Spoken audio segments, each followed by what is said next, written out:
All right, I think. Okay, so yeah, it's flipped. So in a second, you tell I haven't done this in a while.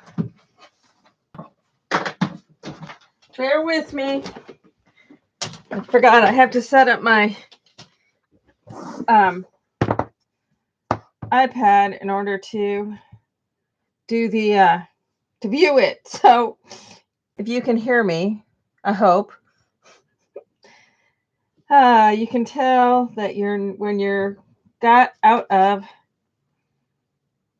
I knew I was missing a step. Okay, where did I find this? Okay. Oh, good grief! You can tell I haven't been on here in a while. I'm just trying to go to here. No, not that. Thought I was so all prepared, all good to go. I'm not.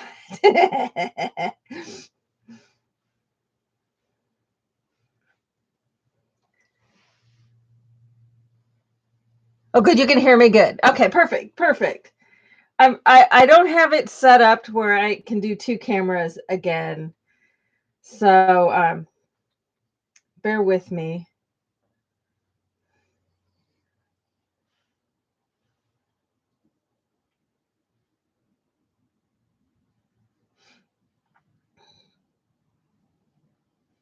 And I goofed up and I had it all scheduled, and then it did the it started on without me being ready for it to start, and it was like no. So I think I said a swear word. So if anybody sees that and I have a swear word in it, I apologize.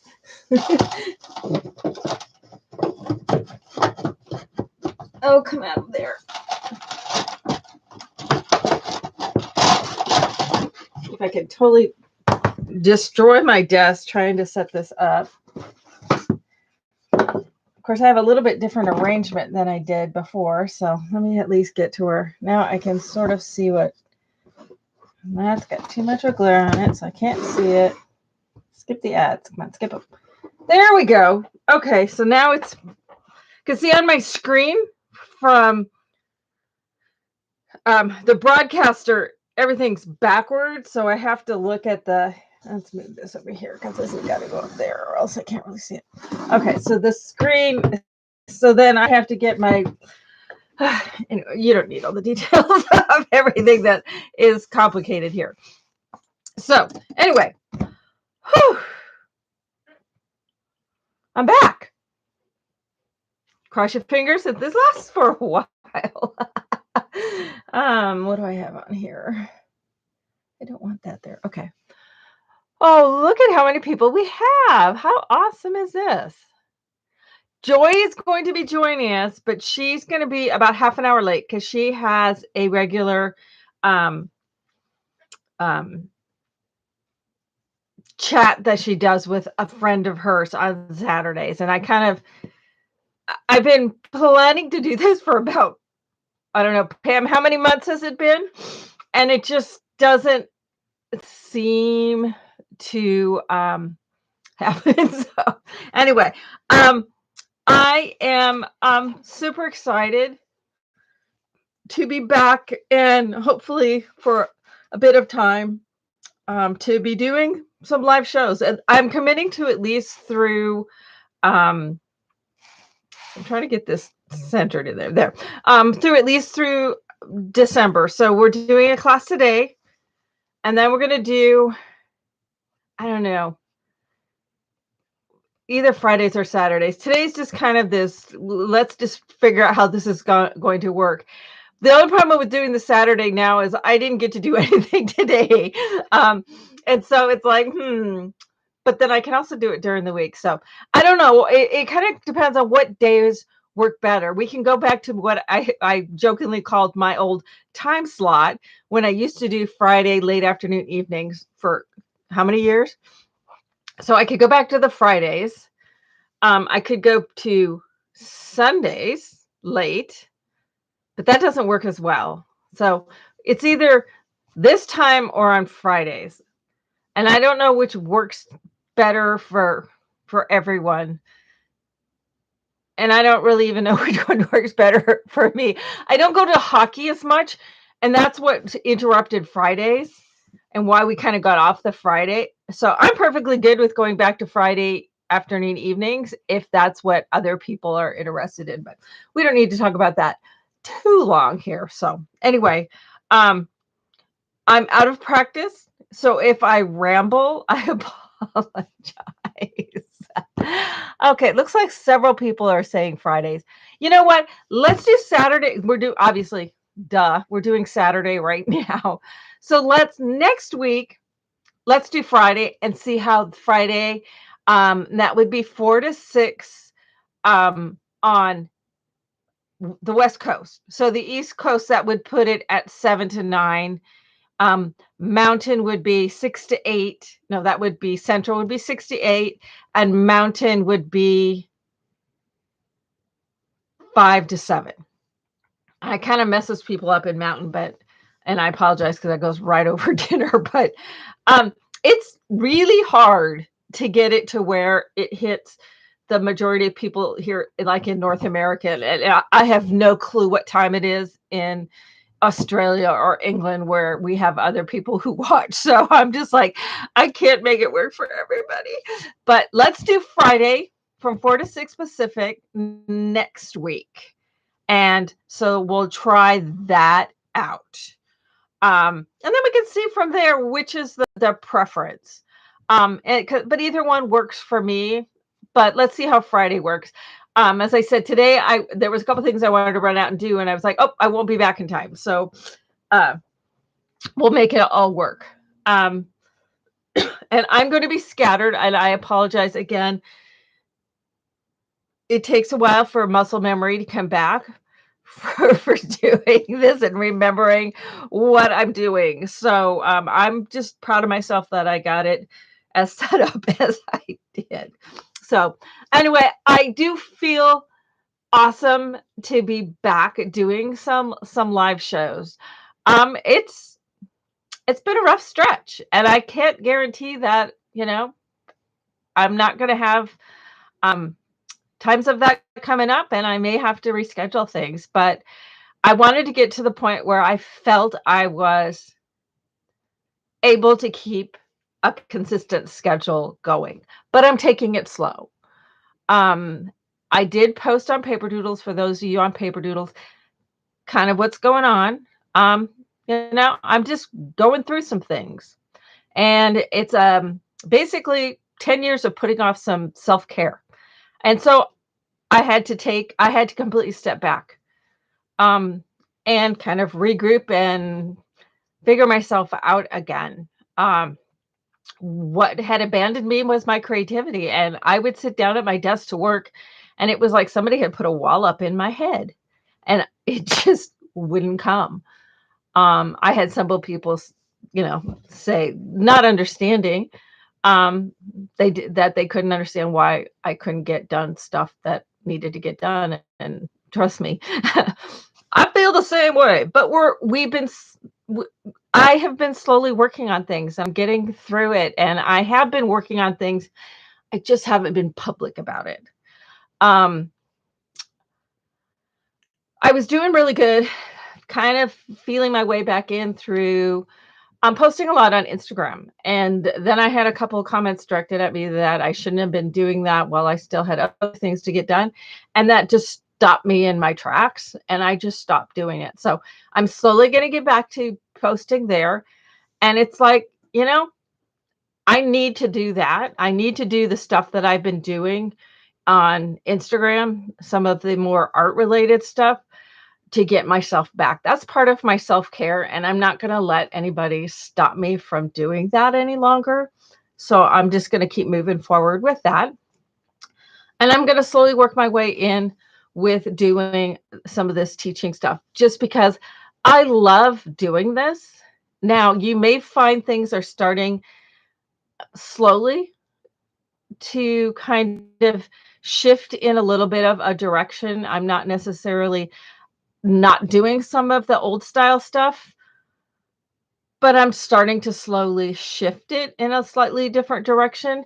But I decided I can do that stuff that's completely in a different path. I can do that for myself. And that's what I'm going to be doing, probably more on Instagram. But what I'm doing with all of you is just more of a hybrid of some of the stuff I used to do, as well as kind of starting to incorporate some of the newer stuff. I can't do a complete, 90-degree turn on everybody. So, um, and I've kind of come to the conclusion I just have to do me. And that if all y'all like what I'm doing, awesome. I'd love to take you along for the journey. I'd love to help you on your own journey. But if it doesn't work for you, that's fine. There's going to be still plenty of other people doing the old school stuff like I used to do. But I'd love to have you join me. But it's also a case of we all have our own path. And if there's nothing else that we've learned in the last almost 2 years, is you got to take care of yourself a little bit too. So, but anyway, um, so just to kind of catch up as to where things are, and then we'll go ahead and get started, is, as I said, I have been slowly working on some of the old stuff. I'm not going to give a big, long, drawn out explanation and apology that I've given 14 times already, and it doesn't seem to sink in. So I'm just working on things, and I'm getting things slowly out the door. If you haven't gotten yours yet, it doesn't mean it's because it's forgotten. I'm trying to do it in a somewhat methodical way that may not make sense to anybody else, but it makes sense for me so things don't get left out and forgotten. And if I haven't gotten to yours, it doesn't mean it's forgotten. It just means I haven't gotten to yours yet. It's pure and simple. I am a one-person show. I'm not bringing anybody else in to do this. It's just, I'm having a hard enough time kind of just regrouping it for myself. My husband uses my packing room, so I only have access in the evenings and the weekends because that's his office. And for the foreseeable future, for the most part, he's still working at home. And that's just how it's probably going to be. He probably is retiring in about 3 years, and I have a feeling he's going to be home until then. So, just because we never know what's going to be happening in the future. One quick point right here is just to reiterate things, since we haven't done this for a while. I do try to keep my shows always PG-13. I've been doing that since first started doing these in 2009. So we're still going to stay PG-13 because you never know who has kids in the room, that sort of thing. If you recall, mine used to be in the room all the time. Well, guess what? We will probably have Sarah's homesick from work with a sinus infection and an eye infection, and I think she's asleep, so she probably won't pop in. But don't be shocked if Trevor pops in. So, it doesn't matter that they're 21 and 23. Unfortunately for them, they're still at home, both in college.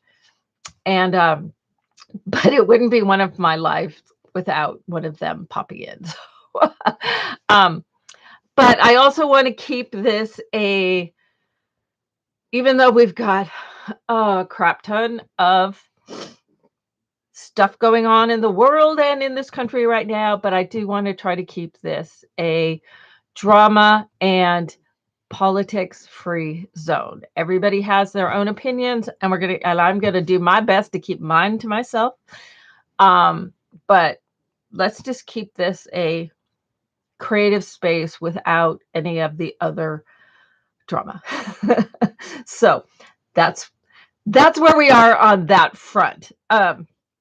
So I just wanted to take an aside and just, remind everybody about that. So, okay. So what we have coming up is this week, we're going to do a fun, cute little project. And I'll talk more about that when we get to that.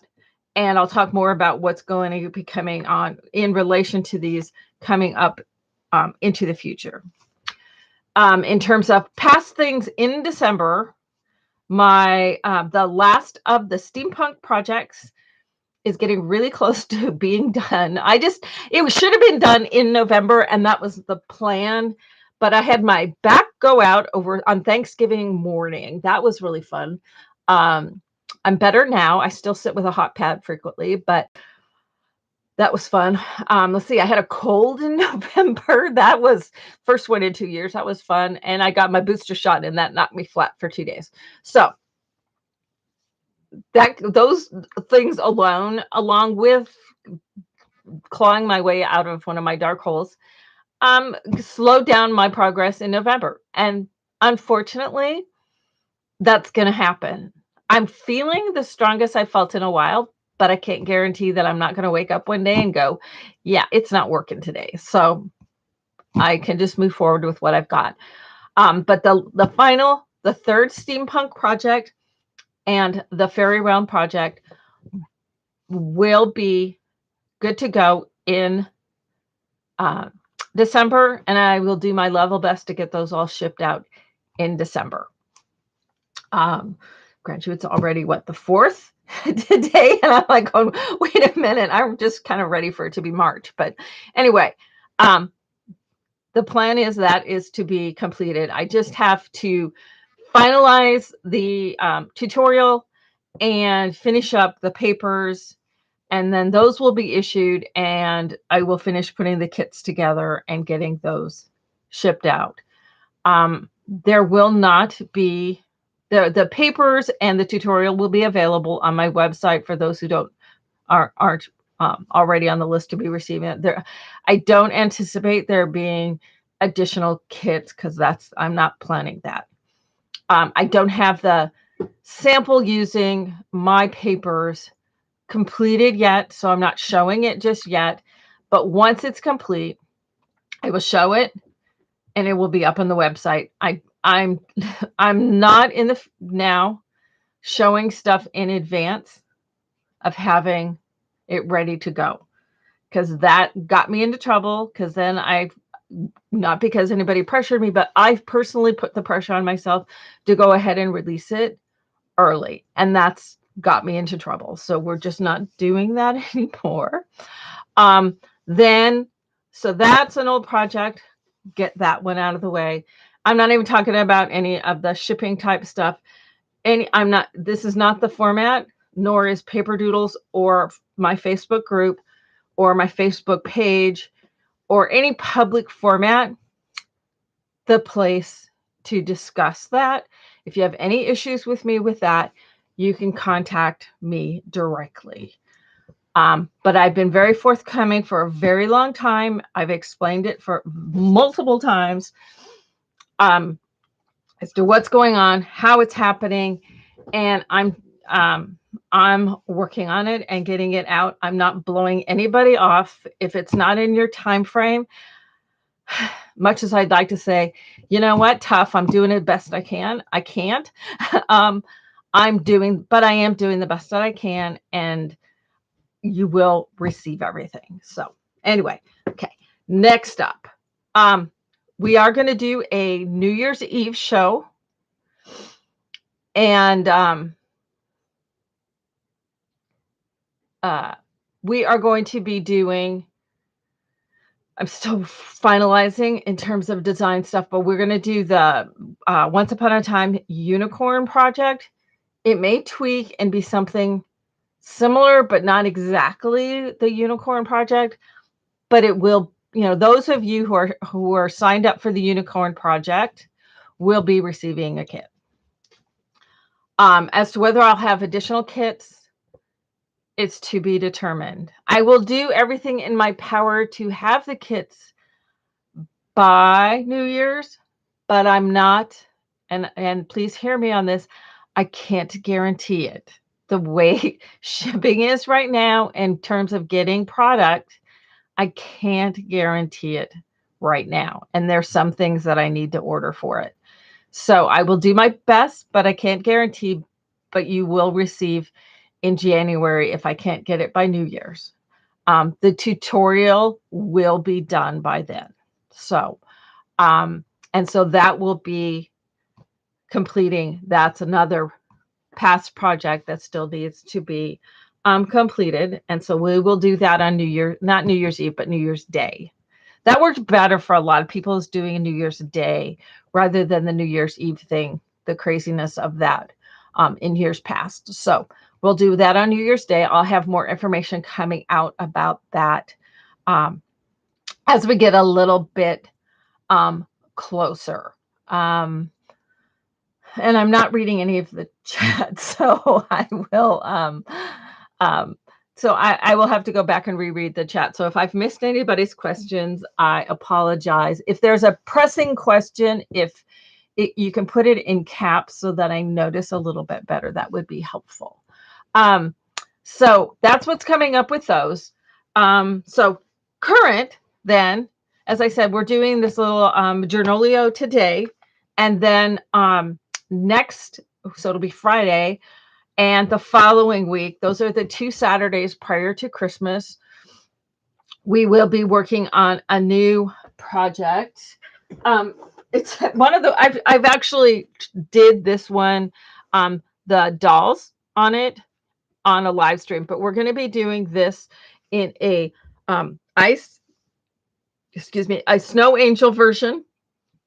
And that one's going to be more like this one with some mixed media type stuff on it. And I'll be doing that one via videos. In the class itself, what we will be doing is using the tutorial for the pages and signatures for this, but I'm going to be doing that in a more traditional methods.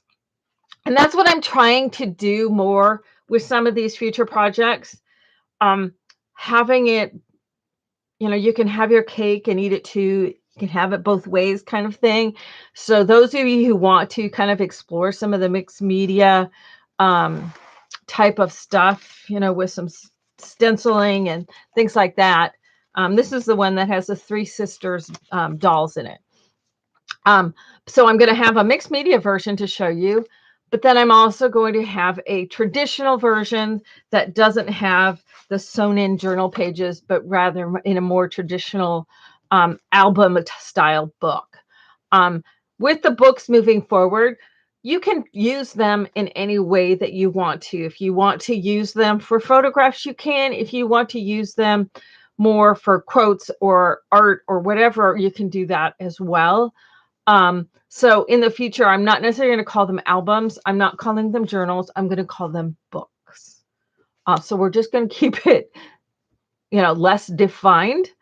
But I'm going to show you how, with so many of my tutorials, and we may bring up some of my past tutorials, or patterns, as I've called them for years, and show that how you can turn them from being, y'all have invested so much in so many of these tutorials, and if you want to turn them into more of, either mixed media or journaling or something, I'm going to be showing you how you can kind of hybrid them in to things that are more in line with, where the direction this industry is going. Junk journaling and art journaling and all of that has definitely leapt forward, and the scrapbooking and albums are not as much in the forefront of the industry. And I think it's because people like myself, it's like, we need to grow. We need to go down slightly different paths than that. And that's kind of where I am. I just can't keep doing the same old that I've done for 10 years. I need, for my own creativity to build and grow, is to move forward. But I also know taking a leap into doing something, where you're splashing paint around and you feel like you have to buy 3,000 stencils and watercolors in every pen and all sorts of tapes and all sorts of album or portfolio books, and oh my goodness, I don't want to make that investment. So I'm gonna I got your back, girls. We're going to, show that for those who want to move in that direction. But for those of you who are more traditional, I'm going to try to show ways of doing it in a more traditional fashion. So,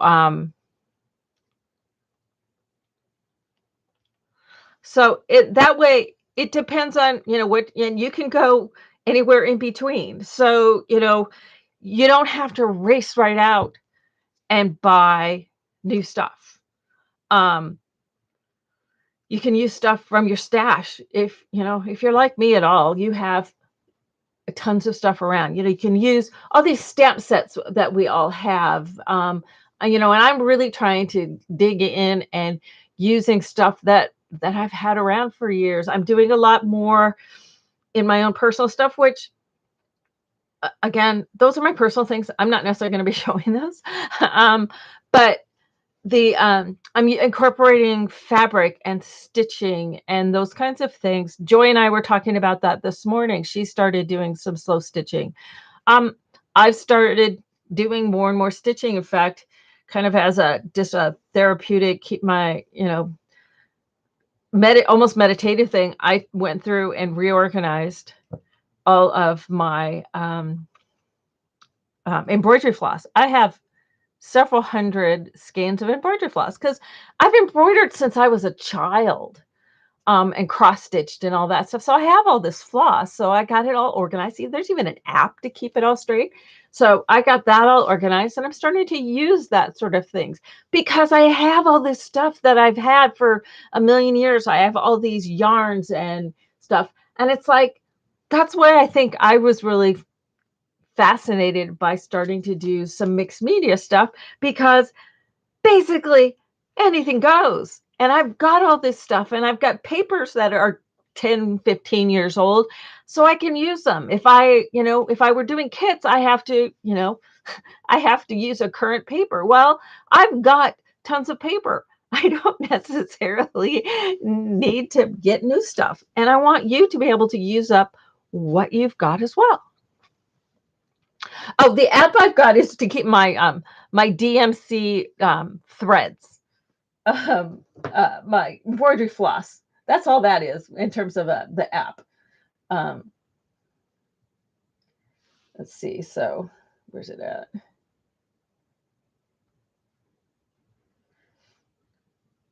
My daughter keeps her phone all organized, and it's like, where's it at?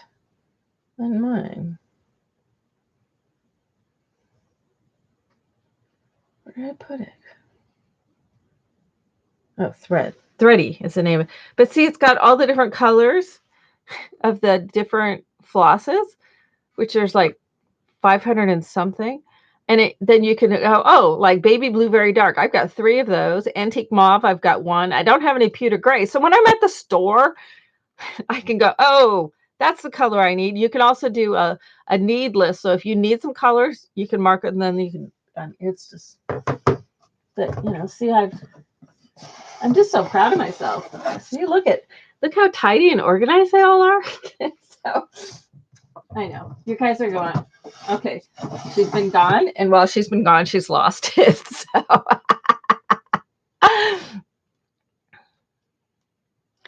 Candy says, I haven't bought any cardstock since it closed the border, and I haven't run out yet. Perhaps I have a problem. Me too, kind of thing.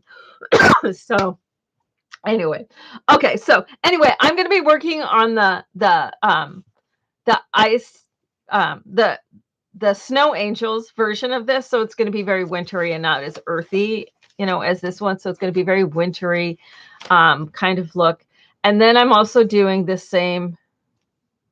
using the same tutorial, showing how you can do it in a more traditional fashion. And I'm going to be using, I have a bunch of vintage style, kind of Tim Holtzy looking type Christmas papers. And that's what I'm going to be using. And I'm trying to figure out where I put the stack as I'm sitting here looking around. I've also reorganized my studio. So finding, oh, here it all is. See, I put it on a tray, so I had it all. See, so I've got some Bo Bunny, some Kaiser Craft. There's a Tim Holtz, 7 Gypsies. There's some other stuff, and there's some Prima. So I'm gonna, and then it's got some envelopes and stuff all in it. There will be a tutorial for this, but this is what I'll do the more traditional version out of. And then the winter version will be more like how this one is done with, I'm doing some stenciling and stuff like that, or the Snow Angels version. This one will be on videos. The traditional one we will do in the next 2 classes. And I'm trying to get the tutorial done for this one before, so before next Friday. Yeah, Stack the Deck is 10 years old. It had its 10-year birthday on the 1st of December. It does. I remember making that video very vividly. So it was kind of one of those, oh wow, it really is 10 years old. So anyway, that's what we got going before Christmas. Obviously, on Christmas weekend, I'm not going to be doing a show. And then the following weekend is New Year's, which is got me frightened. So it's like going, no, slow down. So, because let me look at so we're going to be doing the 10th and the 17th. Then we'll have Christmas week off, and then we'll be back on the 1st of January 2022. 2021, I don't know, but it was like this sort of wrinkle in time, and it went from January to December in a blink. So what is the name of the project I'm holding? That was called, that one was The Three Sisters. And there are some videos of that when I did that back in several months ago. I can't remember exactly when it was. I want to say it was like June, July. It could have been May. I know it wasn't August. So it was around in that kind of time frame. So, but it's The Three Sisters. And there were some videos when we were making, because I think we did the sisters tags, and I think we might have decorated some of the pages. To be perfectly honest, I don't really recall. But yeah, this is The Three Sisters, and I'm going to do it as a snow angel version. And that's what we'll be doing. We'll do the traditional one in class, and I'll be doing that one via videos. I thought about doing daily, and I go, yeah, let's not push it quite that hard. So I'll do, videos every few days. So, all right. But that's what we have coming up. When we move into January, I'm still working that out. So that's my other resolution before we even get to New Year's, is to not project everything out quite. I don't have to tell you guys everything, because then I get the expectations up, and if I can't meet them, I just disappoint you again. So if I don't let you know too far in advance, I can't disappoint you as much. So as we move into January, I'm still figuring that out. For those of you who are in my Patreon, December is going to be my last month of Patreon, and I'm going to be sending that out to the people on Patreon, because I'm going to be moving those subscriptions. I'm not moving them because I can't literally move them, but I will be doing the subscriptions on my website rather than through Patreon. So I will still be doing a monthly digital, and it's mainly been a few papers, mainly cards and tags and stuff. And then I will still be having packets. So the people, I never had anybody sign up for the lowest level. So the middle level was the digital downloads. And then the highest level was the digital downloads and related packets of things. I'm totally into finding vintage stuff and going to all the antique stores and getting ledger papers and book papers and all that kind of stuff. So I will still be having the packets available. And so December, I will still be sending out a digital and a packets for those people who are on my Patreon. But starting in January, I'm going to have subscriptions for the digitals, the packets, and also for these what I'm calling Journolios. It's kind of a combination journal folio. So Journolio. So you heard it here first. I'm not racing to go trademark the name, but just it's December 4th, 2021. And you heard it here first, because I've dug around and I haven't seen that name used by anybody else. So just staking claim to it here and now, because if I don't, we all know what happens. So anyway, and so I'm going to be having one of these each month that I will be using some of the digitals and some of the packet papers, so that instead of you receiving this packet of stuff and you're like, oh, I don't know what to do with it, I'll be using it on this. Not necessarily, it's not a kit, it's just cool things that I found that you can use in any way, shape, or form that you choose to use. As for those of you, a couple of you I know here do get those packets, and it's some cool stuff. I currently only ship to the US. I'm not sure how shipping is going to Canada, but unfortunately, outside of North America, the shipping is a hot mess. So we're just not. But I'm going to be continuing with the digital, and I'll be continuing with the packets, and I will be having a tutorial for Journolio using the digitals and the packets each month. And that will be explained in greater detail as to how the subscriptions will work. It will also be available a la carte. In terms of the packets, I have a limited number each month. So if my subscriptions use up all that limited numbers, then that's the way the cookie's gonna crumble. Because I'm not gonna push myself to do more than what I'm feeling comfortable being able to gather the materials for. So they're not kits, they're just packets of cool things. For instance, this last one, I had a bunch of, I don't even have it all sitting here, but it had a bunch of Asian papers. Let's see where it is.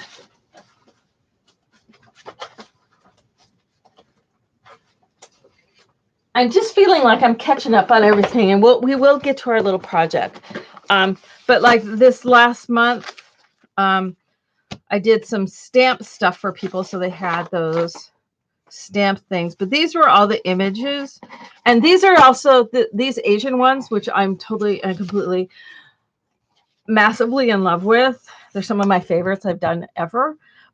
These are going to be available on my website. I just don't know when yet. This is the digital, so it's a lot of tags, it's half sheets, that sort of thing. So these were totally fun to do, but these will be available on my website eventually. And then I have all these. This is from 100-year-plus-year-old Japanese ledger, and it's really cool how the papers went together because they folded. So it had some of these papers in it. It had some papers from some, and these were all pretty much Japanese from my understanding, from where I got them from. So it has Japanese stuff on them.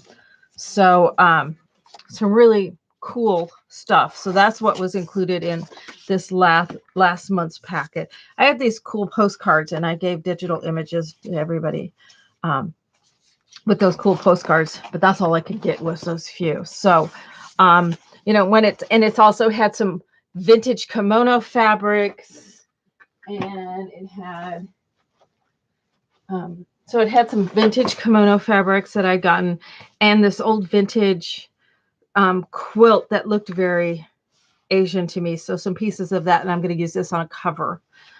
So that was in this last packet. So that's kind of things that you get in the packets, and I'll show you in advance, before you purchase, unless you did the subscription and then you get surprised. So anyway, that stuff is coming up. And that's basically all I'm going to tell you about January.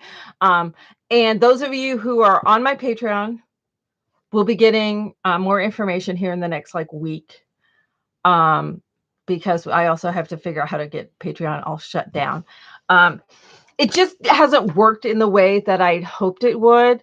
And so I'd rather just move it over to my website and not have to pay a percentage to Patreon when I can do the exact same thing on my website. I had hoped I would get people from outside of our little crowd here, and I didn't. And it was like, why am I paying them 10% if I don't need to? So I'll pass that savings on to people. So there'll be less, the different sections will be probably less than they were on Patreon. So But I'll have more information about that sent out in a newsletter. So if you're not signed up for my newsletter, go to the Facebook business page, or you can go to my website and get signed up for the newsletter. I finally got one out yesterday. I'm going to try to get more regular about it now that I've kind of figured it out. I think I was trying to make it more complicated than it really was, but you know, learning curve is always challenging. So anyway, so I'm going to be trying to be more regular with a newsletter. So anyway, that's what we got coming up in December, and hinting at a little bit in January. Beyond that, I have projects in my hopper, projects that I want to do, project ideas that I have. We're going to keep on slowly trickling things out, and that sort of thing. But again, until something's ready to put up, I'm not showing it. I may hint at it, but I'm not going to show things until they're ready to go. And that's where we are. So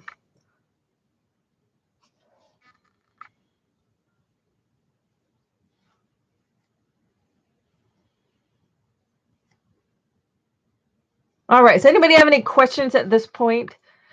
I know I've rambled on. Like I said, I should have written some notes down because I'm bouncing all over the place, and I know I am. I'm just trying to remember everything and go forward from that. So let me take a sip of my soda, and we'll get rolling on our little project here. Because we've had this huge chunk in advance of getting to this project, I will try to put, we've had 40 minutes before we've even gotten to this. So I'm going to put a time as to where the project starts in the description of this video, so that you don't have to go through me blathering on for 40 minutes to get to the project. So I will put a timestamp in the description for this video. So when you want to come back and get dimensions and stuff like that here for the project, you can skip all that. So anyway, what I'm doing here is what I'm calling a Journolio. So I've taken and combined the word journal and folio into Journolio. And what the Journolios are is kind of combining those two, keeping it something very simple that has, for instance, okay, let's just back up. For those of you who have seen some of my junk journal type things that I've done over on Facebook, or not Facebook, on Instagram, I have a binding method that I've been using pretty much exclusively on all of those books, to where it is a removable binding. I don't remember exactly what I called it. I need to go back to those videos and change it, because I've come up with a better name that's easier. And I'm calling it takeaway binding. The takeaway binding can work also. If those of you who it's probably been 2 years ago that I introduced the XYZ binding, where you attach the pages to a little triangular shape, and there's an X unit to attach them, there was a Y unit, and there was a Z unit to attach things. So what I'm going to be doing is combining my journal binding and my XYZ binding into the takeaway binding. I will be doing, hopefully this week, a video pulling that all together. This is probably outside of Stack the Deck. Well, T-Square was too. But outside of Stack the Deck, this is probably my favorite binding, and it's probably pretty much what I'm using here going forward. With this one, it is removable to where, so this is like a little, inside here, this is like a little junk journal type section, or a signature. I have it where it's stitched on. And then it has a thread that, or a ribbon that threads through, because this is like a little triangular tube that this all threads through. and then it can attach to this cover. Now, I call this a jacket, and I've been using this in some of my junk journals. I add a jacket to my signature, and you can have, 3, 4, 5 of those in a book. But I kept thinking, I go, this would be cute to do a single signature and do a jacket with it. And it just turns into a single unit, quick little project. Hence the reason of calling it a Journolio. So that's what we're going to do is each month I'm going to have a new Gernolio jacket. And in keeping with the whole you can have your cake and eat it too method of doing things, not only will I have a sewn signature like I have in this one, I will also have a version to where rather than sewing it, because not everybody wants to stitch the binding in. I will also have one, and that's what we'll do. We'll do one today to where it's attached in. And I apologize for the auto on the autofocus on this camera.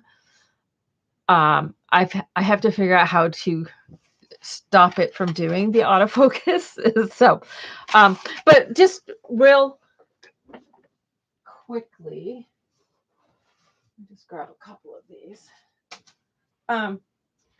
With some of the journals that I've been doing, just to show you, and I have an album too. But I've been doing all sorts of really fun stuff. This binding that I have in this one, where it's tied on here to the outside, these both are done. It's the same binding. It's just I've done different things with it. And I'm going to probably do a bit of a video series, or I'll have a tutorial showing this different ways of doing this. So with this one, for instance, this just, I'm trying to remember how I have it. Do I have it snapped? Yeah, so I have some little snaps on here.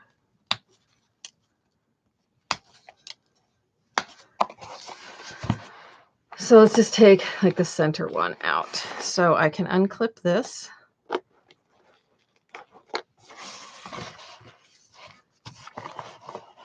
I just have to get it because I got it in there pretty snug. Or I can just unpin it. That's faster down here.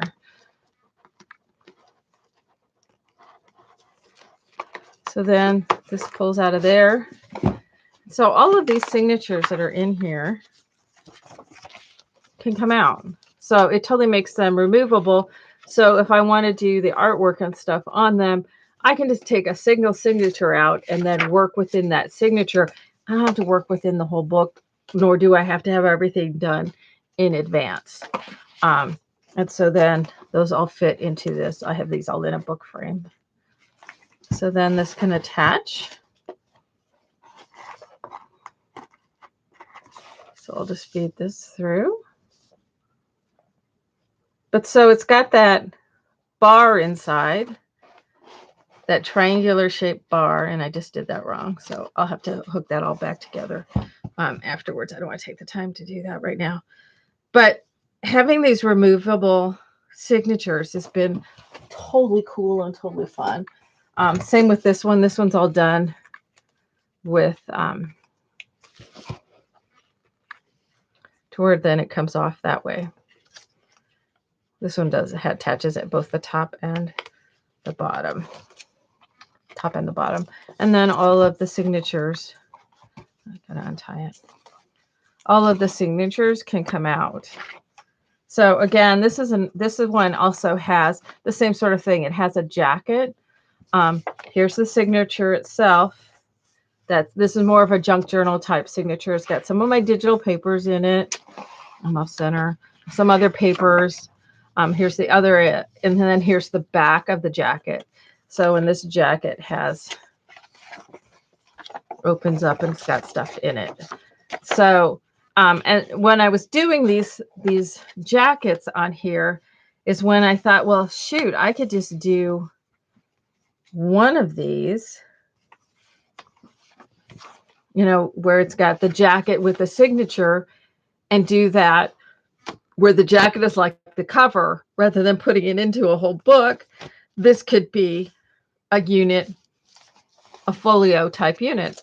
So that's where I've gone with that. So let me real quick grab one other thing.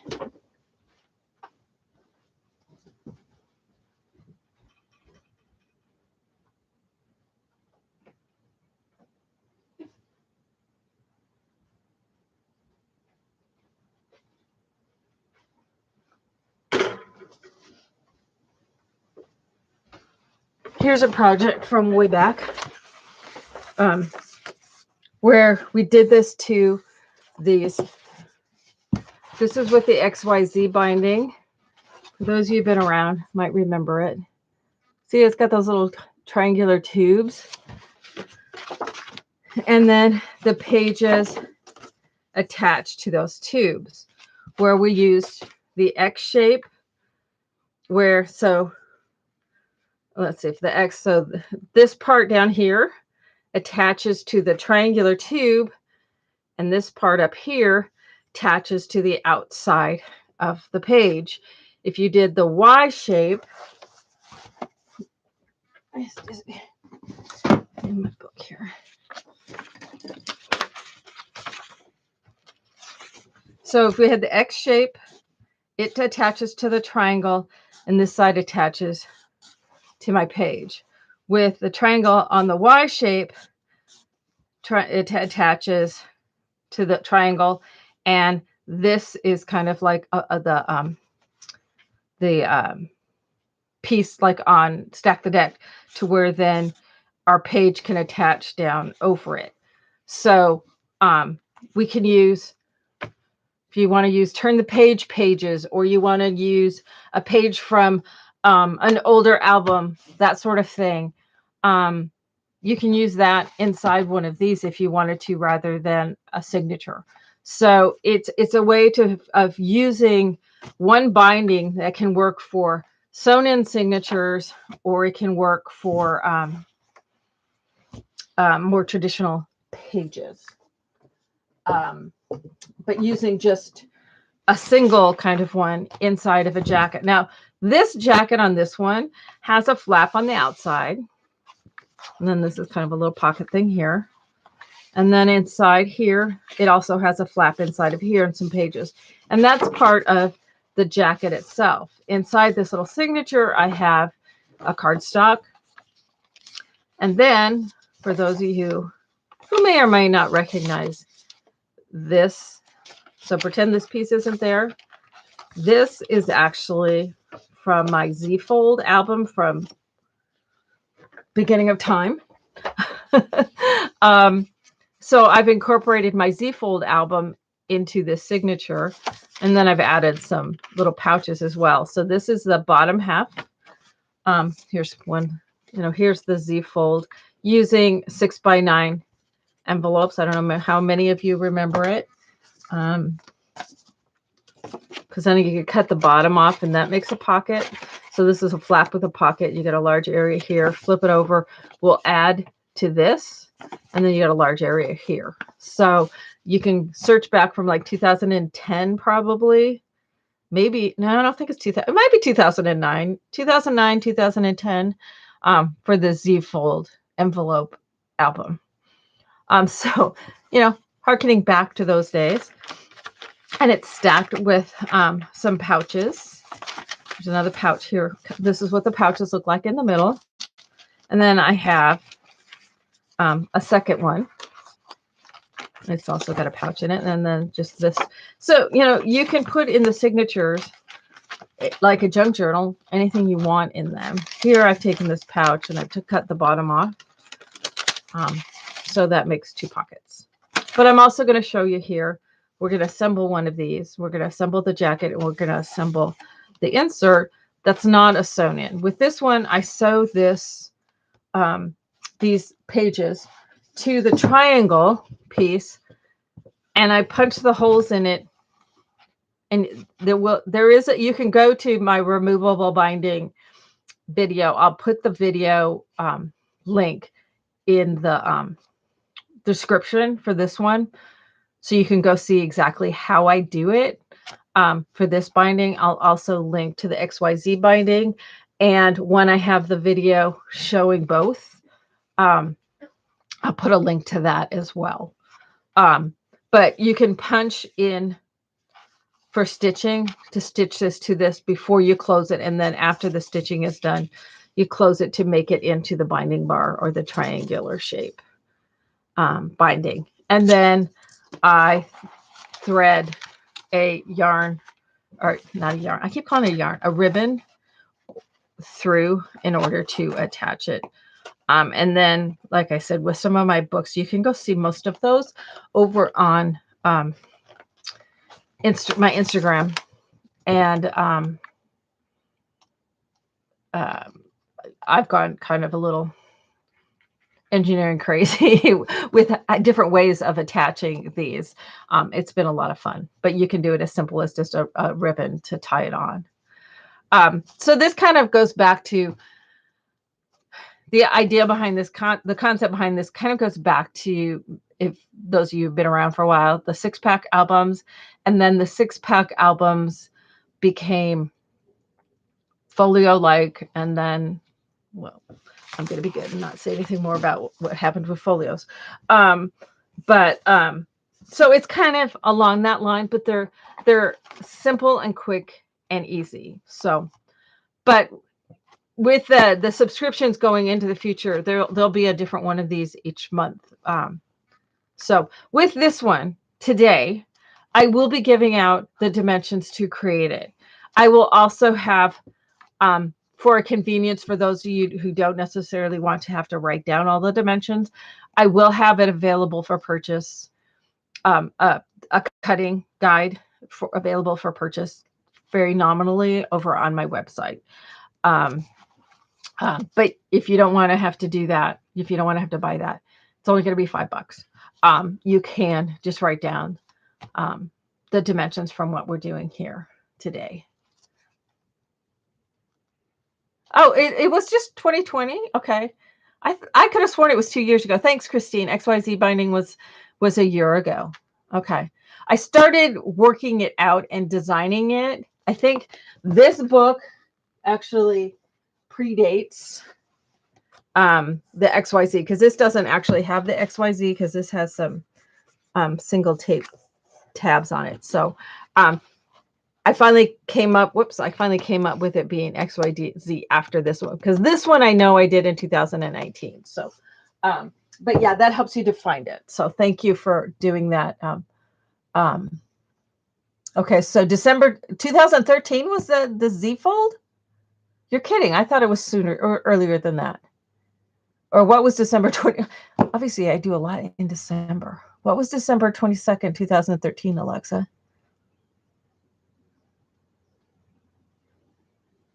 Okay. Anyway, that's what I get for looking at the last minute at the chat.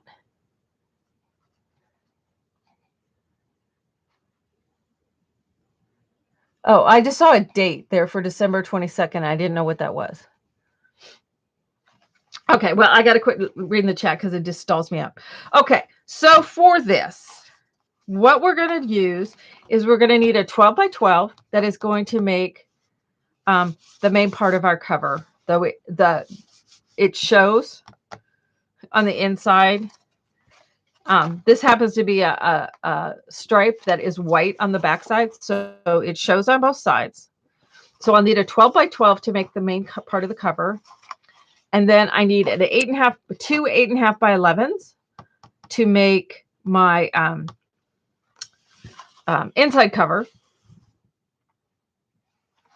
And then you can use some cardstock and envelopes and all sorts of goodies for the inside. But we're going to work on the outside, because the jacket part is the same whether you're doing a sewn signature, or you're doing a I'm just, for want of a better term, an attached unit that goes on the inside. Okay. So for our, I lost my notes by closing out my ID book. I think it's funny. Alexa goes, I just don't understand how you come up with all these ideas. Well, I write them down in a book like this. See, because that's the idea.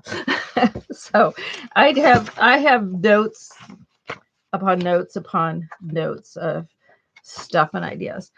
And this is from about, yeah, see, I was going to do this whole thing on summer camp. Yeah, that didn't happen. So this has just been since like May. Okay, so on our jacket. So for our jacket, the outer side of our jacket, we need a 12 by 12. And then I need 2 sheets of 8.5 by 11 for our the rest of our cover. I also am going to need an accent. And let's see, what do I want to use for that?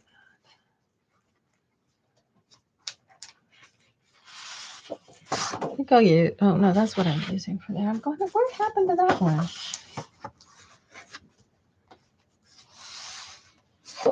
I think I'll use like a dark blue. The paper that I'm going to use on this one, this is a really cool paper. I've never heard of it before. I found it locally. Well, Crafter's Companion I've heard of, but this is just a really super cute paper. It's got these cute little critters on it. And so it's in all these kind of bluesy colors and all that kind of stuff. I think that when I was looking at this, I know Pam told me they do have this one on, it's called Watercolor Christmas. It is on scrapbook.com.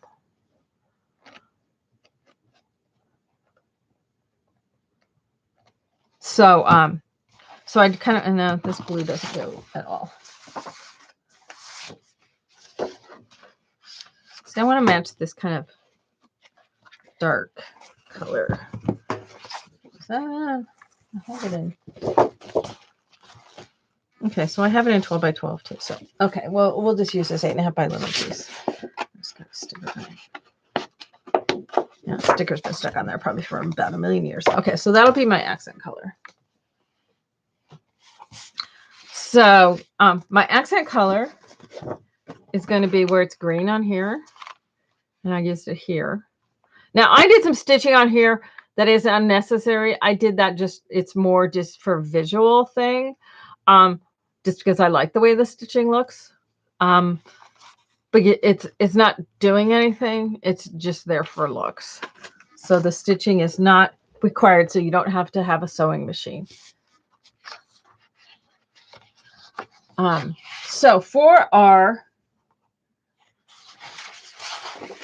the jacket base, which is the black on this one, you need 2 of those. And we're leaving them 8.5 by 11. And we're going to score them. We're going to score 1/2 inch from one end. And I had this written down to where I thought I had it completely figured out, but I didn't write down where I folded it. It's 5.5. Okay, so then we're going to come over at the 6-inch mark. So 8.5 by 11, 1/2, and at the 6-inch mark. And we're going to do that on both of these pieces. So 1/2 inch and 6 inches. All right. Now, this polka dot that I'm using is in place of this stripe. And I'm going to cut this one to 8.5 by the 12. In a pinch, you could use 8.5 by 11 and extend it if you need to.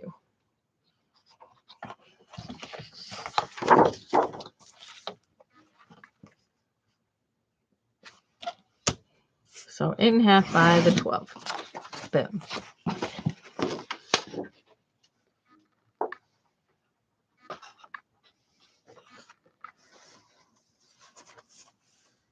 And then, did I do 2 of those?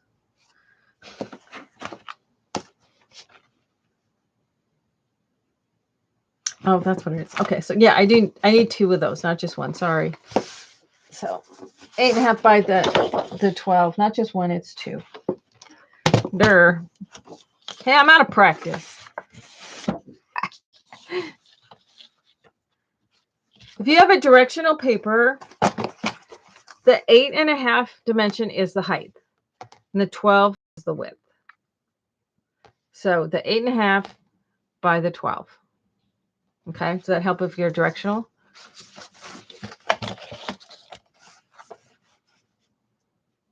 So if it had the cute little critters and stuff along the bottom here, I'd want them along the bottom, and their head, you know, they're standing up. Oh no, I'd want them along the long piece. So after I just completely confused everybody. So if I were doing a directional paper, so let's say I had little critters sitting on here, I want them standing up along the long edge is the bottom and the top, and the short edges are the sides. Does that make sense, Debbie? Okay, cool. All right, with these, they will get scored at, what did I do these at? I thought I had this all written down very carefully. So that's it. Oh, did I goof this up? Score that. Oh, I scored that one. These wrong. This was supposed to be at 6.5. Do I have more of this paper out? I do. I took the wrong measurement. Okay, back up. Let's rewind. Okay, so with my 8.5 by 11s from the beginning,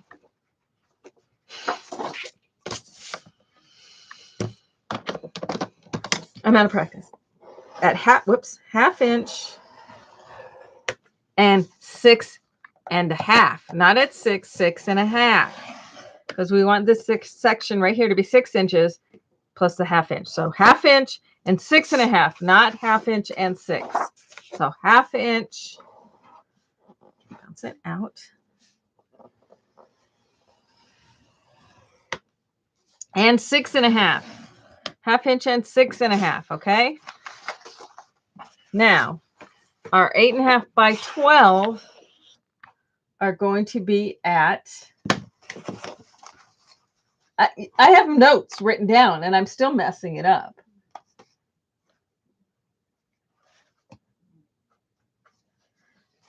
So we're at 5.5 from one edge and 1.5 from the other edge. So 5.5 and 1.5, or 5.5 and 10.5 if you want to go across. 5.5 and 10.5, or 1.5 inches from that other side. Okay. And then we need, of our accent piece, is that this one? Yes. I need a piece that is 1.5 by the 8.5.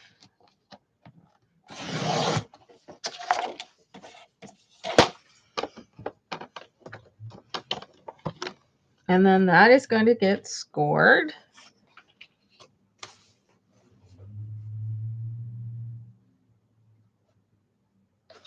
And you're going to make it, what you're going to do is you're going to set it on there and you're going to scooch it over.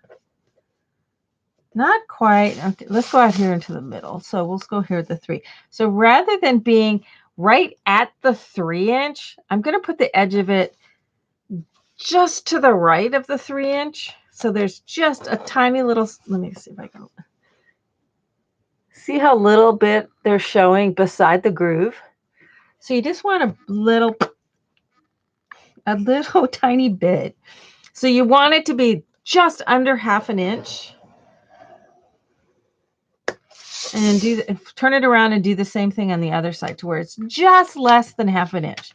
Not a full tick mark. It needs about be kind of in between the two score lines. So kind of halfway between. So where it's just under so that the center one is just larger, slightly larger than 1/2 inch, because we want it to go around the other one. And since we want it to go around the other one, we don't want it super duper, uber duper tight. So we're going to have, this is going to be the little outside spine right here. Is that making sense?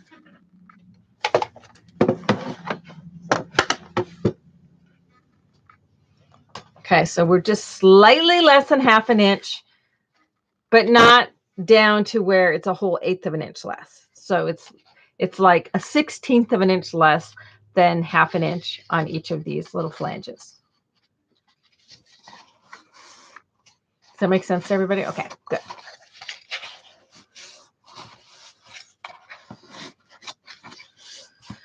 Okay, so then we can take our cover paper, inside cover paper, and we're going to fold the big flap to the outside and the little flap to under. Bye, Candy. I'm so glad you came.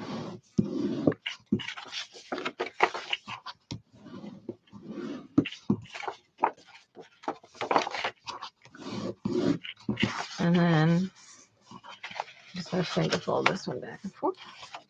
I'll do that on both of them. So if I fold this one this way, this one will fold the other way. Makes sense? Okay.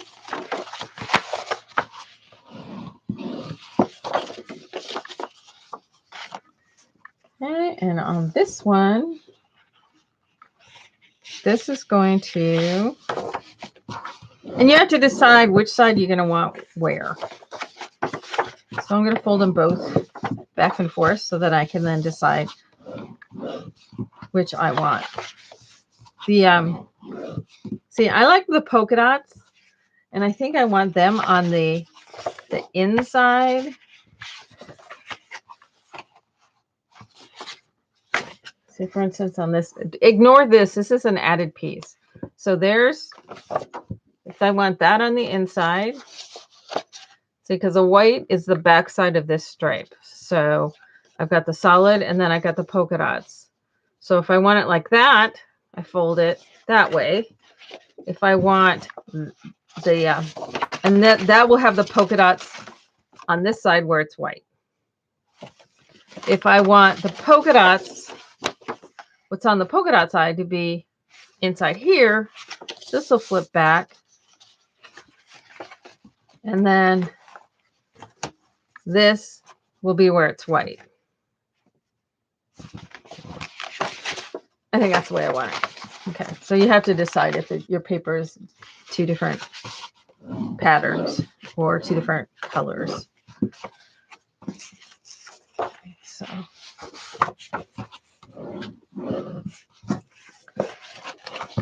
so whichever side this flap is on, this is to the outside, okay?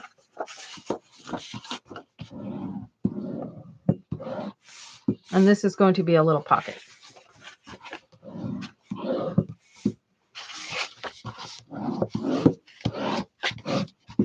All right, so you have these 2. Whoops. I'm getting messed up on the camera because I'm kind of a little off kilter here. My camera's way over on my desk. All right, so we're going to have, so here's the longer pieces on the bottom. The piece with the fold is on the top, and they're opposite each other. And this gap right here is where the gap in this is going to go. So this is going to attach to form that spine. Does that make sense?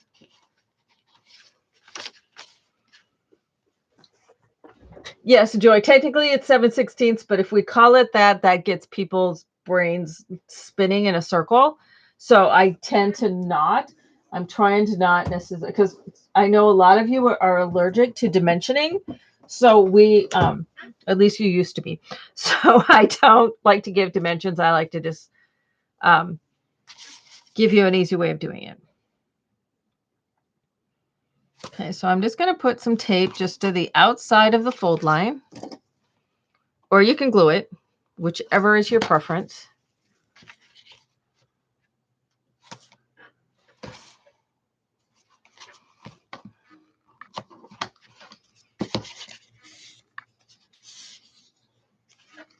All right, so that's going to attach. So it's easier to attach. So I'm going to flip this over, and I'm going to do the fold line. Just, well, you can do it either way. You can have it to where this part is on the outside or the inside, and I have it on this one on the inside. So I'm going to do it that way. So I have my outside piece. This is my flap. That's on the outside, and this is the inside, and it's longer. So the one that's longer at the fold, I'm going to attach just inside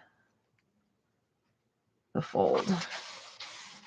So that's going to form my little spine, and this little floppy doodle thing is going to be on the inside. Does that make sense?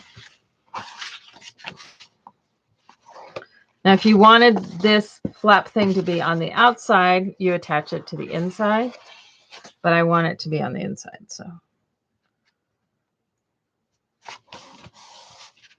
okay. So there is my outer part of my jacket. Flaps. Did I just goose that up? I did. I wasn't supposed to put it at the fold. I was supposed to attach this one to that. Well, this one's going to be different. Okay. Well, it doesn't matter which way it goes, to be honest. It doesn't make a difference. See, for this one, I have it flapping this way. On this one, I have it flapping this way. And guess what? It doesn't matter. It can go either way. It's not important. So I was actually supposed to attach this piece right here to this, but I attached the fold. So it's just an alternative. So you can have it if you want it to flap this way, you attach this piece. If you want it to flap this way with my little pocket there, I attach the fold there. I'm out of practice. Yeah, it was a choice. I did that on purpose. Thank you, Alexa. Yes, I did that on purpose so that you had options. But that would screw you up if you had a print paper that had like critters on it or something. So make sure you're putting it the way that you want to. But it is a design choice, a design option. I'm rusty. Can you tell? All right. With these guys, I know I'm going to be attaching my little 1/2-inch tabs to each other. So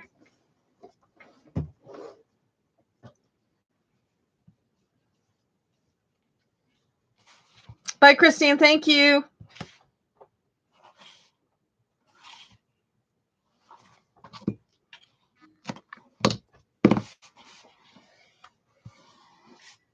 My husband's out playing golf all day in the pouring cold and rain.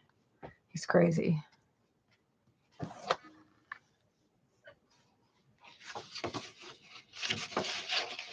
All right, so I'm going to attach one of these tabs to the other tab just inside the fold line there.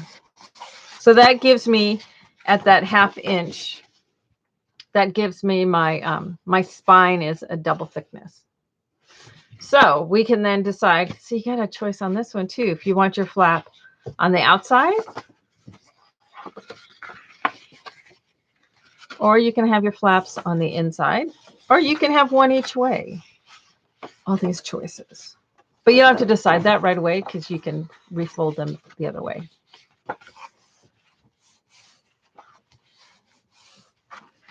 All right, so this piece then is going to go inside this one. So, and that the reason why we made this spine a little bit larger than this spine is so they nest in there perfectly. So with this way, it opens up. Those are going to get attached.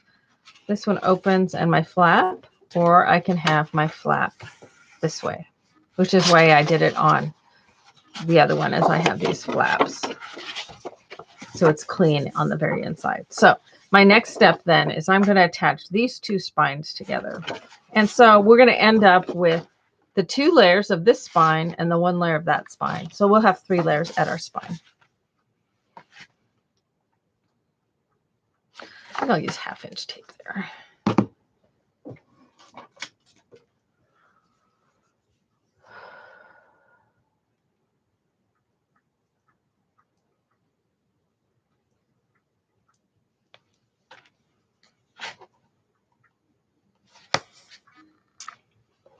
I don't know how good my mic is, but my cat's taking a bath literally a couple feet away from the computer, so I apologize if you can hear him doing that. Little Salem. That's the other thing that happened in, was it in November or was it October? I think it was in November. He had to go in. He had a blockage in his bladder, so he had to go to the emergency vet. That was fun. All right, so we're going to line that up centered. Center at that end before I set it down. Make sure I'm centered at the top end.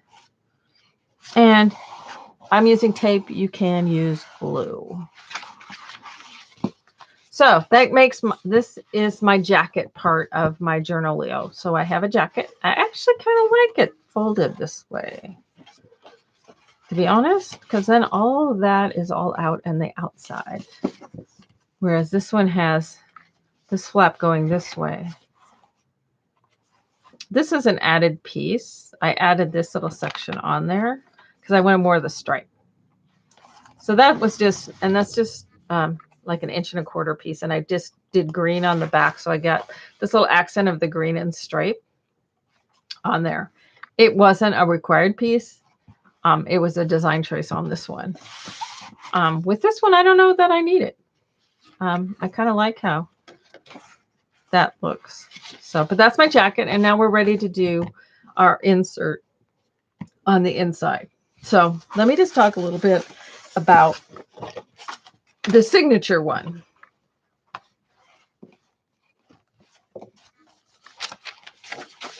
You see, here's my jacket, just like we've done here. So our 2 jackets. With this one then, for this piece right here, it is 7 inches by 11.5, and it's scored down the center. Super simple. So 11.5 inches wide by 7 inches tall, score down the center. I then have 2 6x9 envelopes.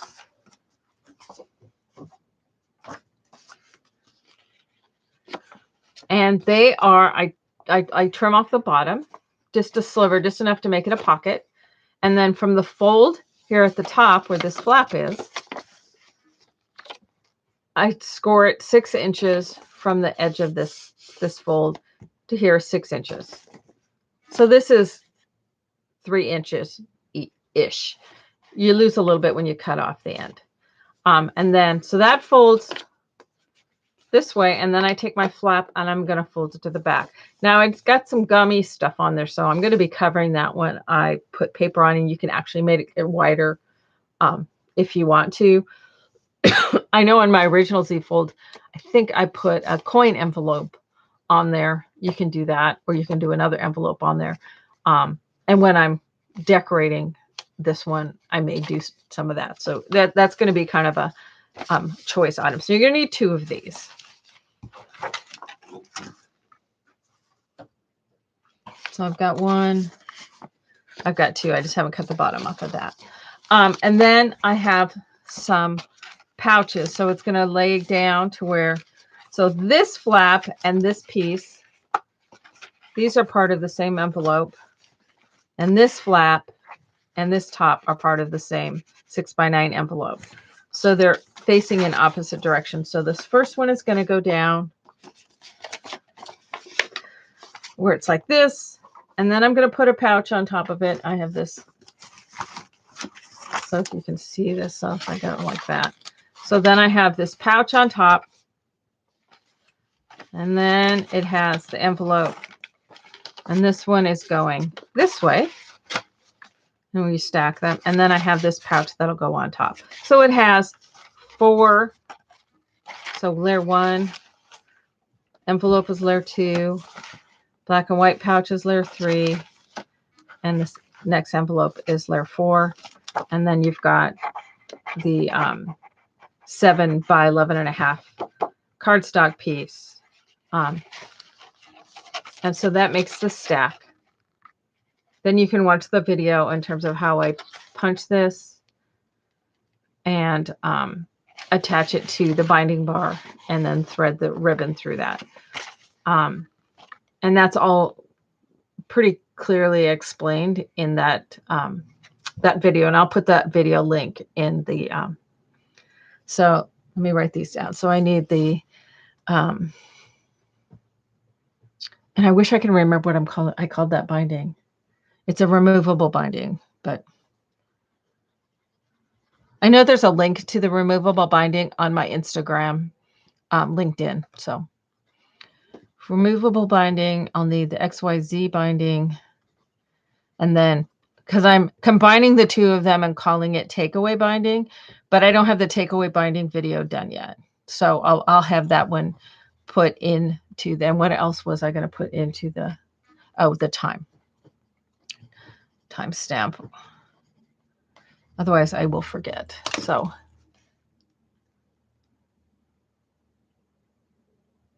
okay, whatever you make, no sense. What was the talk about? I'm not sure, Catherine. If you came in late, you may have missed it and you may have to watch the video. I'm not sure what the question is. So anyway, but how this is all assembled is on that the binding for the removable signature binding. And again, I will put the link to that in the when we're done with this live in the description for this live. I will make sure and have a link for that video. The link is also if you go to my Instagram, in my LinkedIn in the profile, if you click on that, it has both this binding and the XYZ binding links in there. And then this week I should be able to get that video done showing the combination of the two. And I'll probably leave the old videos up, but I will make a notation on them that I've changed the name to takeaway binding. All right. So, but what we're going to do for this one, because not everybody wants to do a sewn signature. So what we're going to do on this one is we're going to do it slightly differently. We're still going to have these two, and I'm going to slice up the bottom off of this one real quick.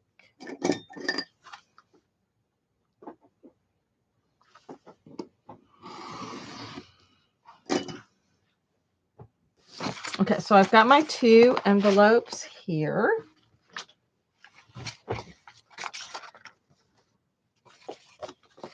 And I need my what paper was I going to use for that? I don't have another 12 by 12. It's the same color as this one. So let me go grab a 12 by 12 for the 7 by 11.5. What are you doing, mister? What are you doing? What's that?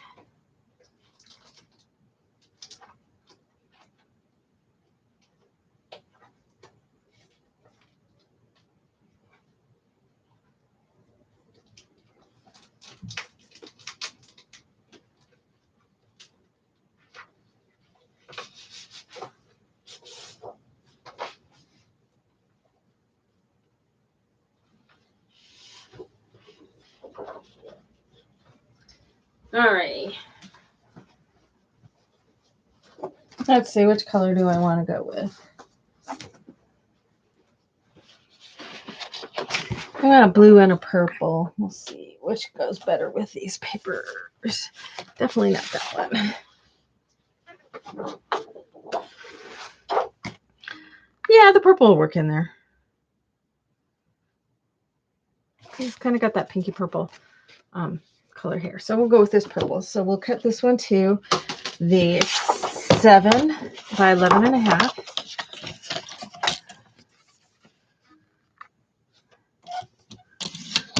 So just like it is with the sewn signature, we're going to have the same kind of pieces to it.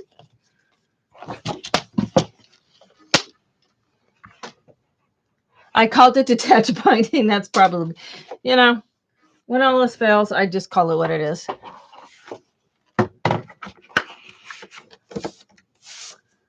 Okay, so 5 3/4 is the center.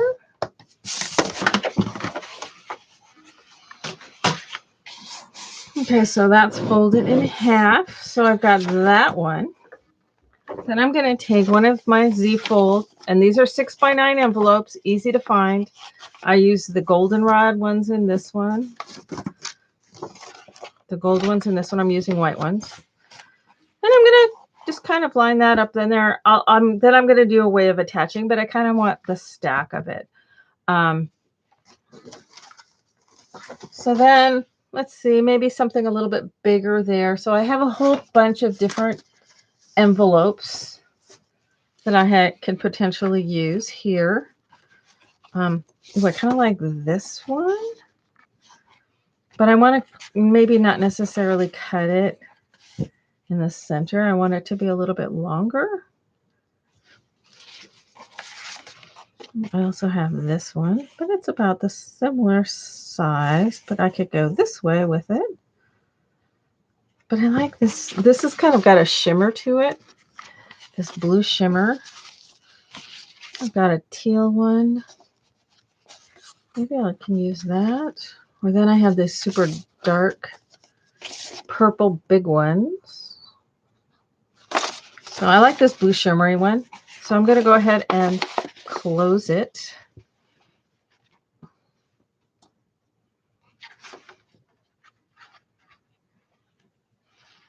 I don't like to use my the gum on there. A, it tastes gross, and B, I don't like to count on it. So we'll glue it closed. And then we can cut it. Now this envelope is a 7 1/4 by 5 1/4. I don't know what a size that is, but it's 5 1/4 by 7 1/4. But you can use any size. It's not super critical. So I'm going to cut it at like 4 1/2. I'm going to cut this part 4 1/2. I can save this because I might use this somewhere else. So that makes that a pocket. Okay. So that's probably going to attach right there. Or it's going to probably attach on this side. Okay.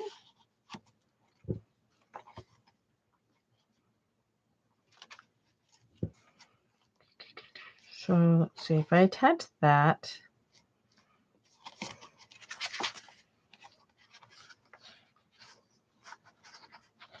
To there. Let's see. We can attach that with some cute tape. What other colors are in there? Can I use a green?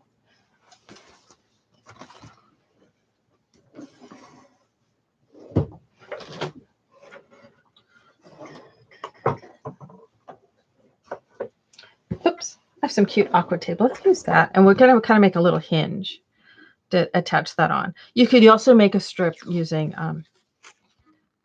just using cardstock. So I'm just using tape for a hinge, but you can use cardstock to make a hinge with as well.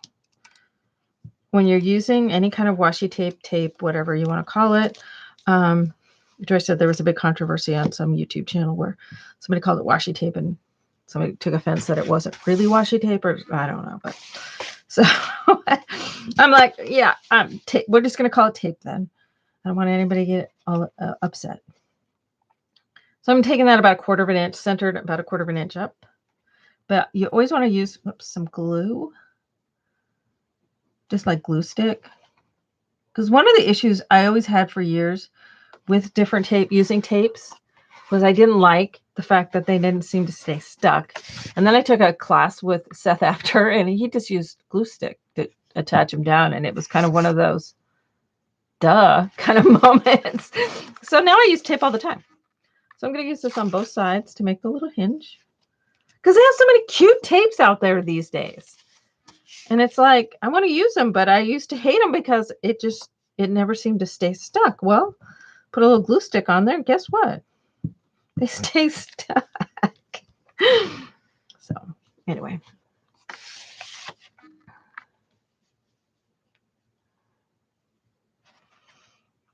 So then I just center it on the edge. Okay, that's a little bit long. One thing you will notice too is I'm not as super particular in terms of dimensions, and I'm just whacking it off. I'm measuring for this just because I want to help all you guys out on this. Okay, so that's giving me a pocket. So this gives me a pouch. So this is now looking similar to that pocket. And then this pouch, this is taking the place of that pouch.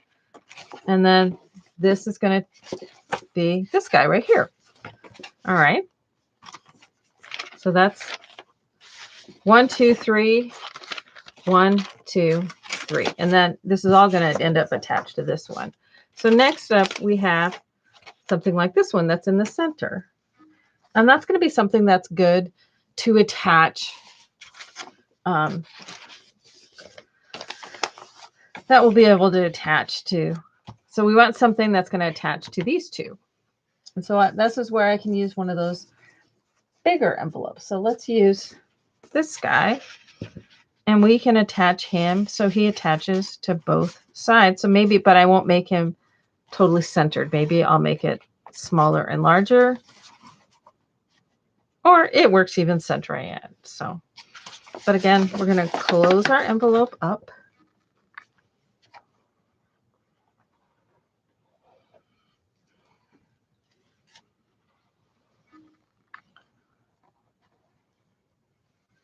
So what I like to do with my glue is I go close to the edge on the flap and close to the opening on the lower part. So this one is this one is 5.5 by 7.5. So, and I'm going to score this one in half. I'm not going to cut this one in half. I'm just going to score it in half.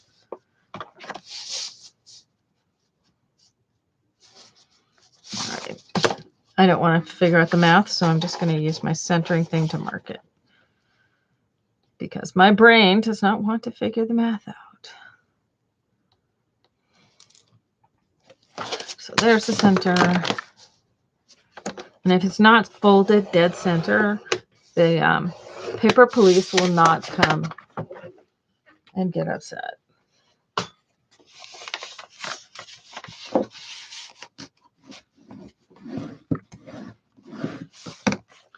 So in this one, I'm going to create a hinge using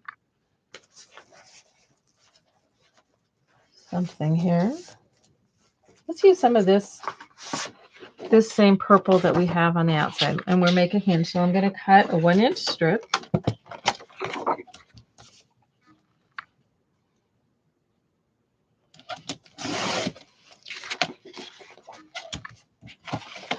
And how tall is this? 5.5. So I'm going to, we'll do the 5.5. So we'll do 1 inch. That's 3/4 of an inch. Okay. I want a 1 inch, so I cut it too narrow. So that's fine. 1 inch by 5.5.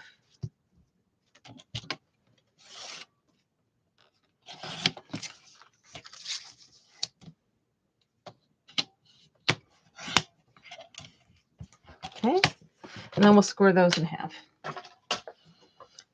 Again, you can do this with tape if you wanted to, but I'm just wanting to show you can do tape or cardstock, so I'm doing one of each. And I actually only need one of these. No, I need 2. You're right, I need 2. Durr. Okay, so they're hinges, so I'm folding them both ways.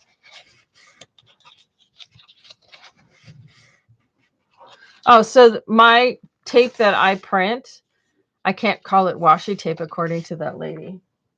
You know what? Basically, yeah, get over it, girl. If she doesn't like calling it washi tape. Anyway, I'm going to call it whatever I want. We'll call it doodle tape, and then nobody gets upset. How's that? But Joy's telling me about this. I'm like going, what the heck? So these are kind of like construction strips. I mean, washi tape has kind of become a generic, it's like Kleenex or Xerox or something. Not all copy machines are Xerox, but not all tissues are Kleenex, but they kind of become the generic name for it. So while technically, if you make your own tape, it's not washi tape, but it's not worth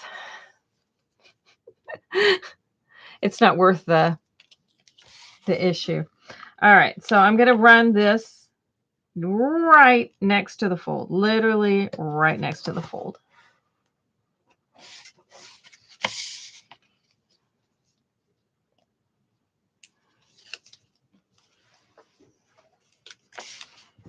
And it's centered.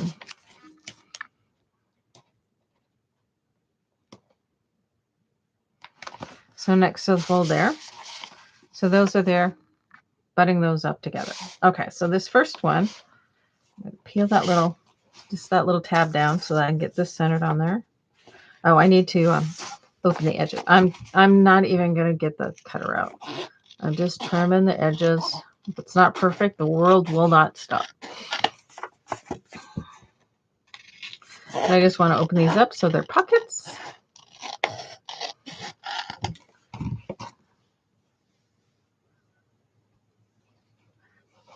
Joy says now they call it Foshi tape. That's a little ridiculous in my opinion, but it looks like I need some glue under there. It's popping up.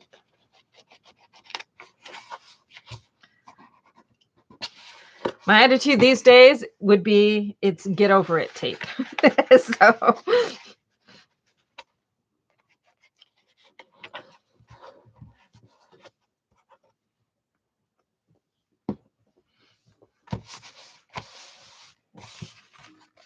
So maybe I'll fold it this way so that does.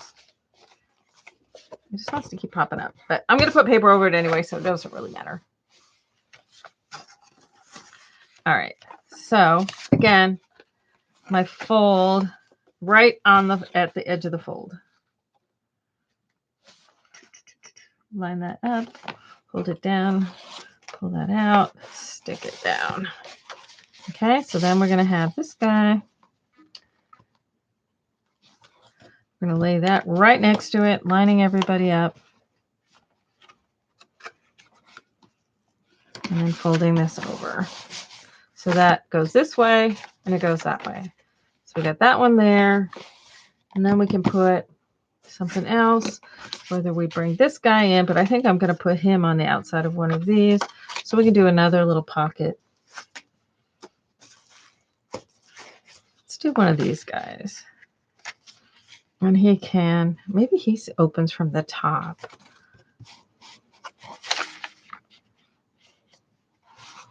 It fits in there. To make it as similar as I can to the first one, we're going to put this one here. So we're going to close this guy up.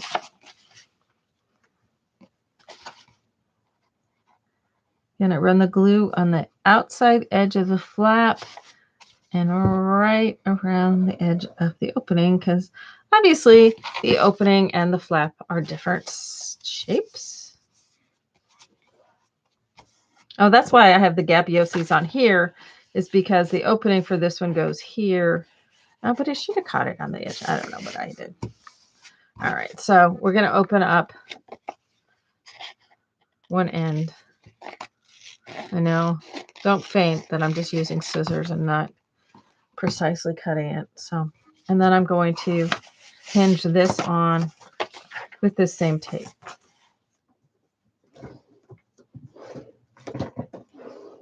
And we'll just call it tape so I don't get anybody upset. How's that?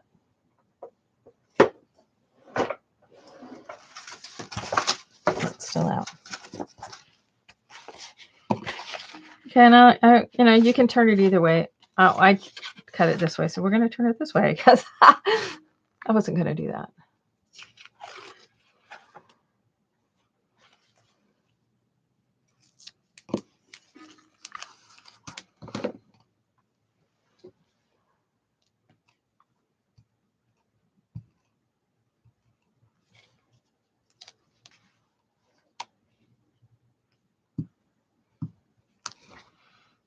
Okay. So we're going to lay this kind of right on that. Centered on there. Trimmed off the end. And we'll just lay the edge of the tape at the fold. Fold that back. Some more tape.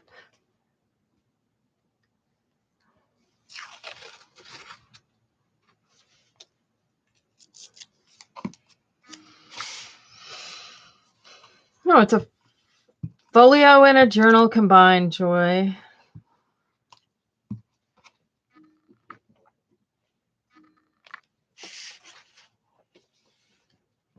The other option was Fernal. I liked Journolio rather than Fernal.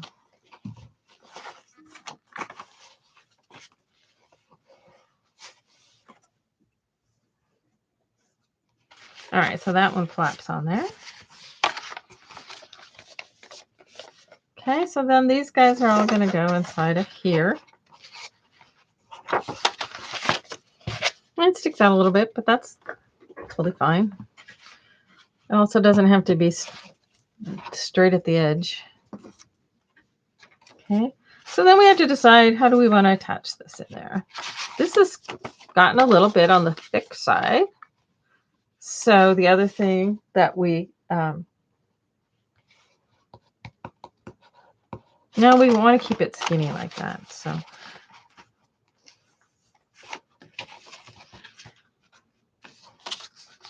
and I think because it's a little bit thick, I only want to attach one side. I don't want to attach it on both sides. I think I'm just going to attach. I'm thinking if I just attach this pocket, if I set this centered on there.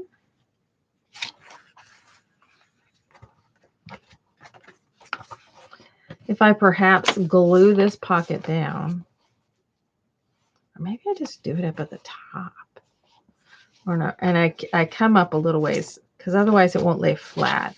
So if I try to glue this all the way down, it'll pop up because it's got this little bit of thickness here. So if I attach this, but glue it like 1/4 of an inch away from that edge, or 1/2 an inch even, and that works. And then we can flip through everything. And then maybe I put this guy on the back. So that makes it make sense. So we have a pocket on each side. So let's attach this one. I'm going to score this guy 1/2 an inch from that fold.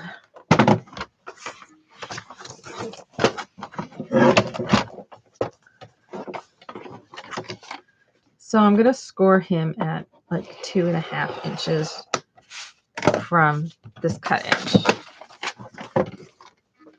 Just to give it that breathing room and not, you don't have to, you know, attach everything to within 1 inch of its life all the time, because it'll still work just fine. And when I open this up and put it to where it's centered on the fold, when I open it up, see if I glued it down from here, it doesn't want to flatten. Whereas if I glue it from back here, then it lays flat. So it gives that breathing ramp. Okay, so I'm going to put some glue on the back of this flap.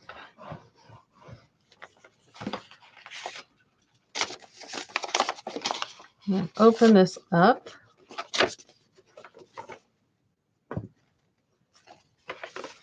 Try not to stick my fingers in the glue so that I can center this. on here.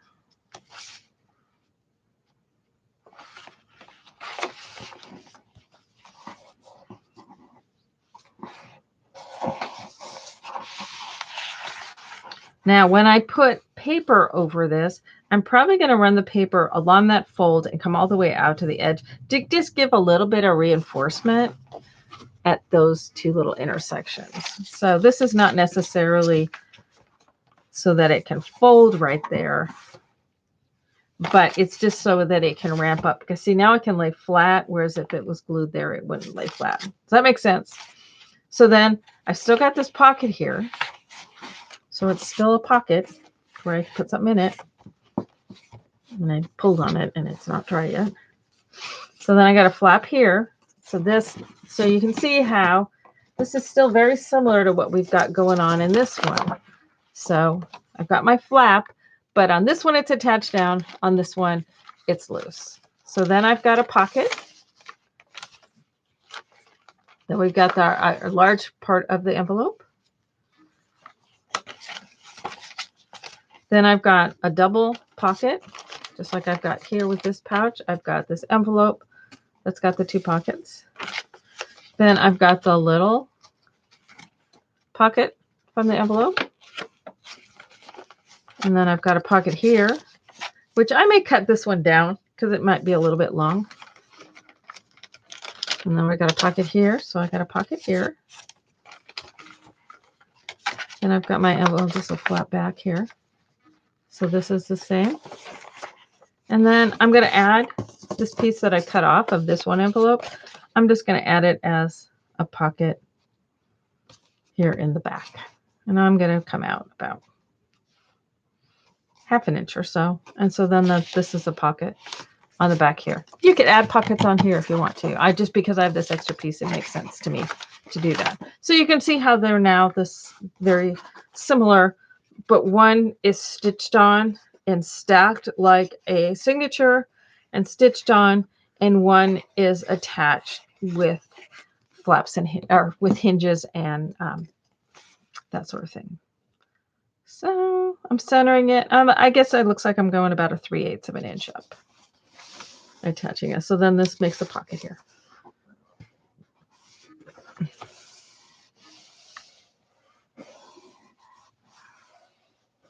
Yeah. Well, Joey, see, you weren't here in the very beginning when I talked about what these are is a combination of a folio and a journal. So that's where I came up with a Journolio.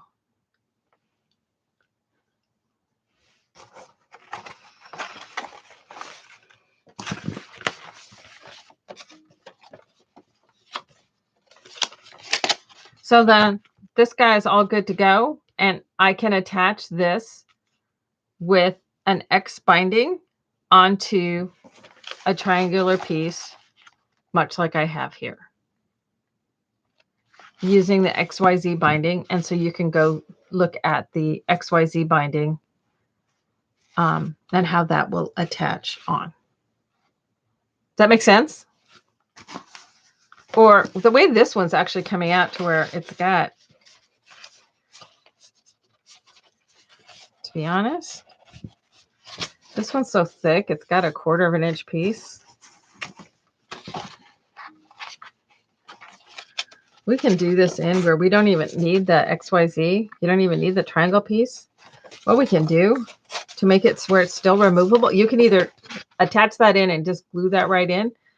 But because this is already a 1/4 of an inch, because of the thickness of it, as an alternative, if I fold that, it makes this back one a little bit skinnier. But what I can do is I can take a piece of ribbon. This is the wrong color, but it's sitting here. And so I can put a piece of ribbon in here. The only problem with doing it this way is it is going to slide up and down. Whereas if it's attached to a binding bar, the triangular binding bar, which is the same height, I would make the same height as here, the way this one is. See, this is the same height as my page. And so it attaches to this. But you could, if you wanted to, attach this in. without the binding bar, but it will slide around. As long as you know that it's going to slide around.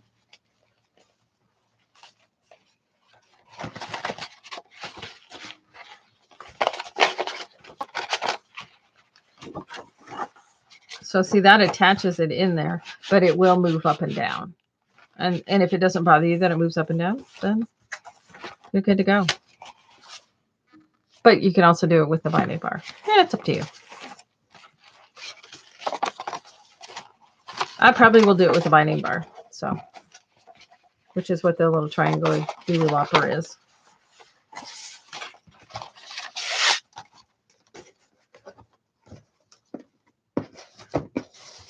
So this will be the binding bar that it folds and forms that triangular, and so that will attach to this with a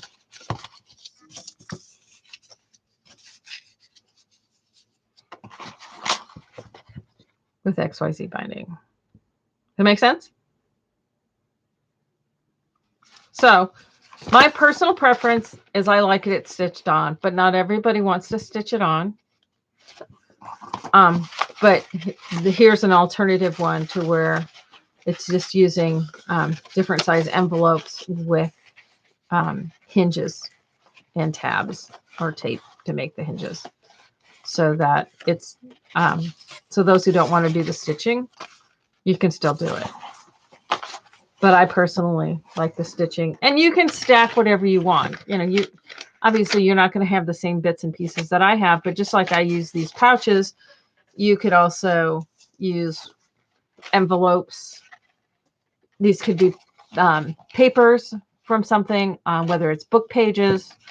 You know, these are nice and lightweight is what I like about these. But you can make pouches out of like wrapping paper, where you can get some really cute prints. You can make them out of the papers, you know, from your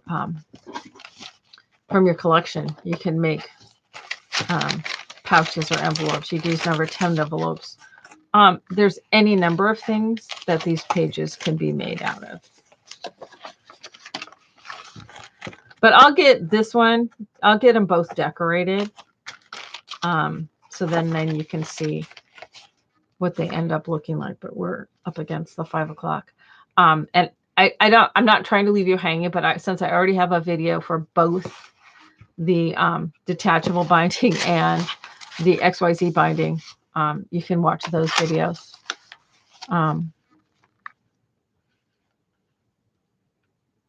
Oh, I don't do it with a sewing machine, Alexa. This sewing machine stuff on here is just decorative. This is all hand stitched in here. This is using, I did this one because people don't have sewing machines. I don't use sewing machines. I just use some baker's twine with a heavy needle. And then you can just measure and punch those holes in. Or what I use is there's a nifty tool out there. There's 2 ways of doing this. And I do go over this in that video. There's 2 ways of doing this. American Crafts has come out with a nifty tool to where you can put your stack of papers. I'm just going to pretend we have a little stack. Those are too long. But, you know, you stack your papers, you line them up, put this over the top of it. Oh, where I have a stack here. Where's the stack? Where is that one? Okay. So I'm not going to punch these because this is for another project. But here's some stack of some papers. So they're all folded. You line that fold up. And I like to center it. It just depends on where you want your holes. So my fold is lined up, and this is kind of got a little bit of a, it's in a V shape. So the fold fits down in the bottom of that V. Tighten this up.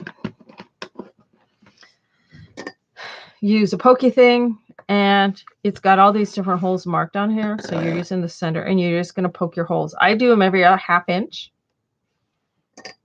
And you also are going to poke the holes also in this. And then you just use a big needle. You can use embroidery floss. You can use baker's twine. There's any number. Wax linen is the classic. Joy and I were talking about that earlier today. Any number of, you can use yarn for that matter. You're just going to have to punch your holes a little bit bigger. And so you're going to stack it up. This is going to have the holes punched in it. Your papers will. You're going to line up your holes and you're going to thread through those every 1/2 inch holes.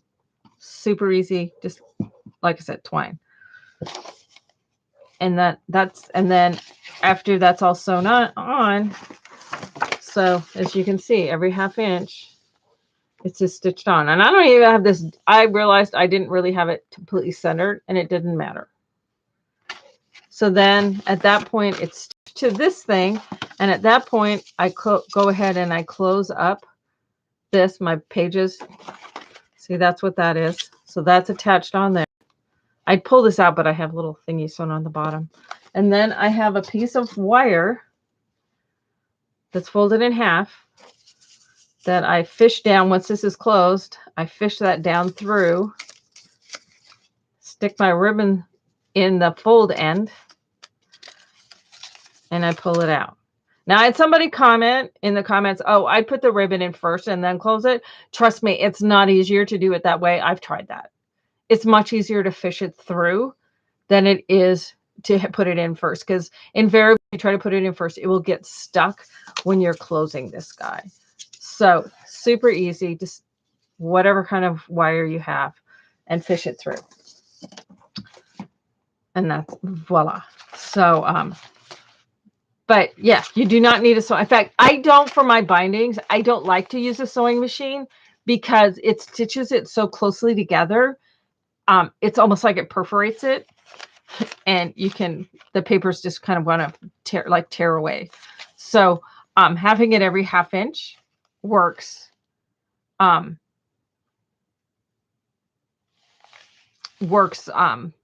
Perfectly. But a sewing machine is for binding. It's just unless you're doing fabric, but sewing machine on paper just basically perforates the paper at a place where you need it to be strong. If you had fabric in here, obviously then it's sewing it is fine. So yeah, you can get even at the grocery store just the chunk kind of needles, whatever your cord will fit through. So it's really quite easy. But yeah, watch that video for the detachable binding and you'll see me doing that in there. Now, you don't have to buy this fancy tool if you don't want to, because what you can do is on something like your binding bar, you can go through. Let's say I'm going to mark this, and I'm going to do it at every 1/2 inch, so I can mark every 1/2 inch.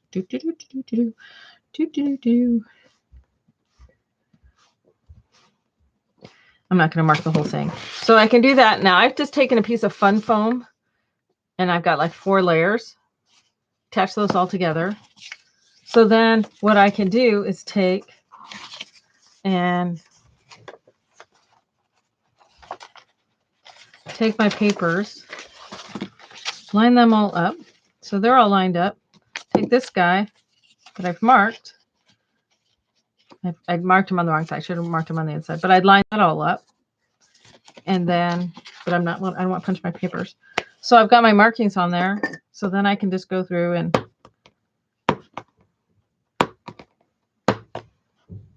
I use lightweight chipboard for my binding bars.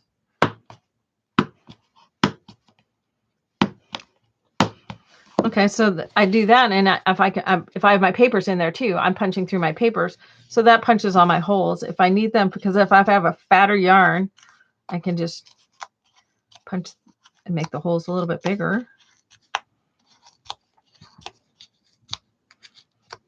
And these sheets are like what, $1.29, and you can use your pokey tool. You can use your Tim Holtz pokey tool, and you just mark it. And you just use that and punch it along with your papers. So you don't have to have, this is just a cool tool that American Crafts came out with. The classic bookbinders that's made out of wood. It comes down to a V shape, and it's the wood comes together, but there's a gap at the bottom. It's called a cradle. And that's the classic bookbinding method of doing it. I mean, this is a way of bookbinding from centuries ago. This is not something somebody new has come up with, the punched and sewn binding. I mean, I just did it to where it's like, oh, I can sew these to my binding bars rather than attaching them with tabs. So, and this is the only way. This is how I do all of my journals. I use in all of my journals. It's always in this because I love having the removable binding. Here's a couple more. They're all up on a nice little shelf right now. Here's another one where I use little hook and eyes, and this is elastic. And you can see there's all my little binding bars and the little jackets around them. See, little jackets. Again, here's 3 of them, binding bars. These have little loops and ties. So I just try to keep coming up with creative ways of, it's the exact same thing. The original one where I did this has them all just tied on. So you can just tie them all on. Well, then I went, my little architect brain went crazy and wow, what kind of other ways can we do the exact same thing? So the principle behind all of these is exactly the same. It's just how they attach is slightly different. So yeah, those cravings Joyce talked about, they are not cheap. They can be super expensive. So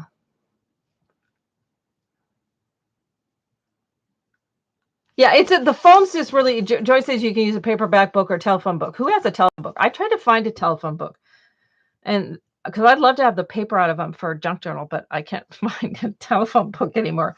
But the fun foam is readily available at not just craft stores. You can go to the dollar store and get fun foam.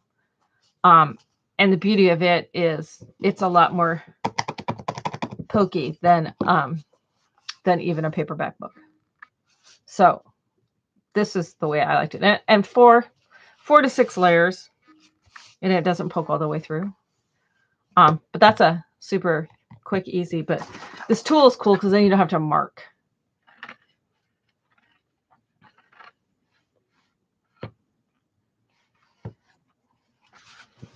So anyway, but as I said, I'm not trying to leave you hanging in terms of the bindings, but I already have videos for the bindings. So you can go for the removable binding, or you can look at the XYZ binding. And those videos have both been around for over a year. So anyway, does anybody have any questions?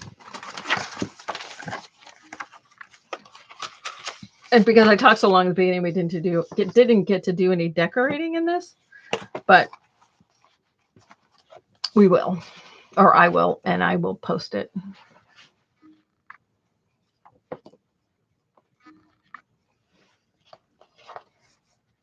Oh, she's talking about a phone book. Oh, good Lord. You do not want to ship that all the way from Florida. Not at the price of shipping these days. And I don't want to make a political comment about Florida, so I won't. But I'm going to be good. I'm going to follow my own rules. All right. And so what you could also do is you can make maybe 3 or 4 of these, put these into a vintage book cover, or you can make a book cover. And so you can turn this into a book if you wanted to use multiples of these, but just having one single one. And I'm going to have a way of closing this, tying it all closed so it doesn't flop all around. I mean, that's what I think I like about having it folded this way, because this one, it's like, it's a lot harder. Whereas this one, I can attach something to here and something to here and just tie it all closed. Whereas this one, I've got this extra little flap thing flopping back here. And with this tie here, it seemed kind of weird to have it tied around. That's what I had this red one out here for, because I thought about using this too. It seemed kind of weird to have it tying in both directions. So I'll have to come up with something a little more fun. I'll probably come up with maybe some little buttons or something that look like little ornaments that I can then have strings that loop around to hold it close. But I love engineering closers, as you guys all have known over the years. So absolutely, you could do a December daily kind of thing with it. But anyway, so these Journolios, I'm super excited about these. And there will be one each month with a subscription. I mean, I'm going to guarantee a quarter at a time in terms of moving forward. I've done 6 months of the Patreon, and I've had no problems doing, because it's not a full-blown digital paper pack. It's been, a variety of different subjects. I'm not doing Christmas for December's, just because it's just, yeah. I just didn't want the pressure of having to make sure it was out to where y'all got it in time for Christmas. I think I'm doing birds and music for December's. So there's the digital stuff, and then the paper packets.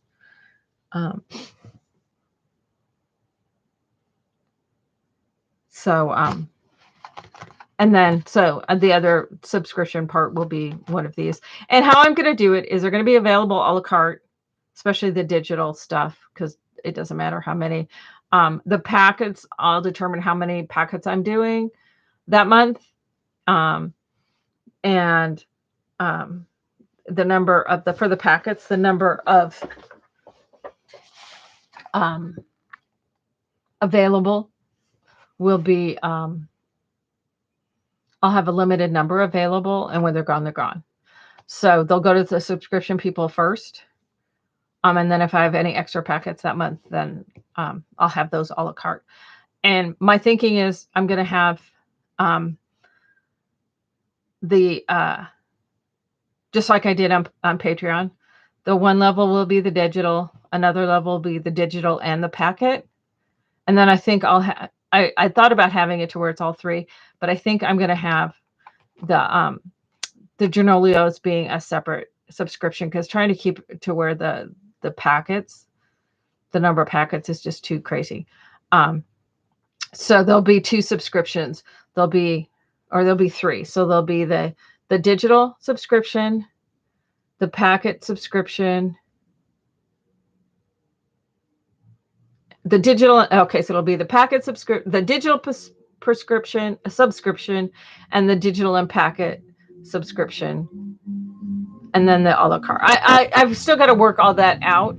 And those of you who are in Patreon will have first dibs on those subscriptions before I open it up to everybody else. So you'll be able to subscribe earlier than I open it up to the general public. And it'll probably be open to the general public sometime after Christmas. And I'll try to open it up for those who are already in Patreon before Christmas. So that's where we are with that. Because then I need to shut down Patreon by the 1st. So, and I'm still figuring that all out. So don't go running over there and pull it yet. I will make sure it's closed before it charges you on the 1st. So, and you won't get charged in December again for those of you who are with Patreon right now. But it's going to be a subscription to where it charges on the 1st of each month. But I will also have a la carte for people who want to see it first, because I know a lot of people don't like the surprises. So anyway, all right. So this was fun being back tonight. As always, I talk too much.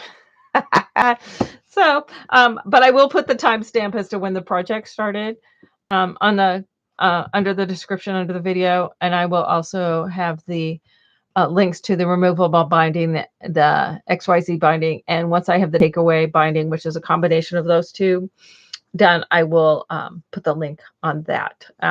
Once I have the takeaway binding, the combo binding, I will probably move the videos for the XYZ and the removable. Those will just be over on my website. I won't keep those on YouTube, because otherwise people will get completely confused. So, all right, guys, thank you so much. First off, I want to thank Lois and Joy for being my moderators, as always. You guys are such a rowdy group. I know they just have to be like bouncers at the door. I'm kidding. So I appreciate it. I love you guys both. And then Pam's always in there as my backup moderator, so I appreciate that. I also thank you all so much. As I always say, I'm doing the best I can, and without you guys being as incredibly patient with me as you are, I couldn't keep doing this. This has been awesome, and we'll hope my brain sticks with this and allows me to keep on going with this. But we did decide early on in this, when we started this show tonight, that we are going to do it next Friday, and it'll be at 4:00 Pacific time. So an hour later than this one started, but on Friday night. So we'll go back to our old time slot. So, and I'm also still working on ways of to where I have 2 cameras so I can actually talk to you, not just talking to my hands. But when I switched to a Chromebook, what I had been using doesn't work on a Chromebook. So when my laptop died, so that's why when I had to switch to where, and then I didn't have 2 cameras, and I'm still trying to figure out a best option for doing 2 cameras so that I can talk to you face to face. This way I don't even have to, fix my hair. So it's terrible. But I'll hopefully get to where you can, when we're chatting, we can talk face to face, and then you don't have to just watch my hands flapping around, because I hate that. So anyway, so again, I will have the cutting guide that has all the dimensions in it, etc., available probably by tomorrow. I'll try to do it tonight. I'm not sure. My husband and I are into bowling right now, so we may go bowling tonight now that my back is feeling better. So we'll see. I don't know if he's home. I haven't heard him come home from golf yet, so we'll see. Anyway, but I will have that available on my website if you want that. Otherwise, I've given all the dimensions here on the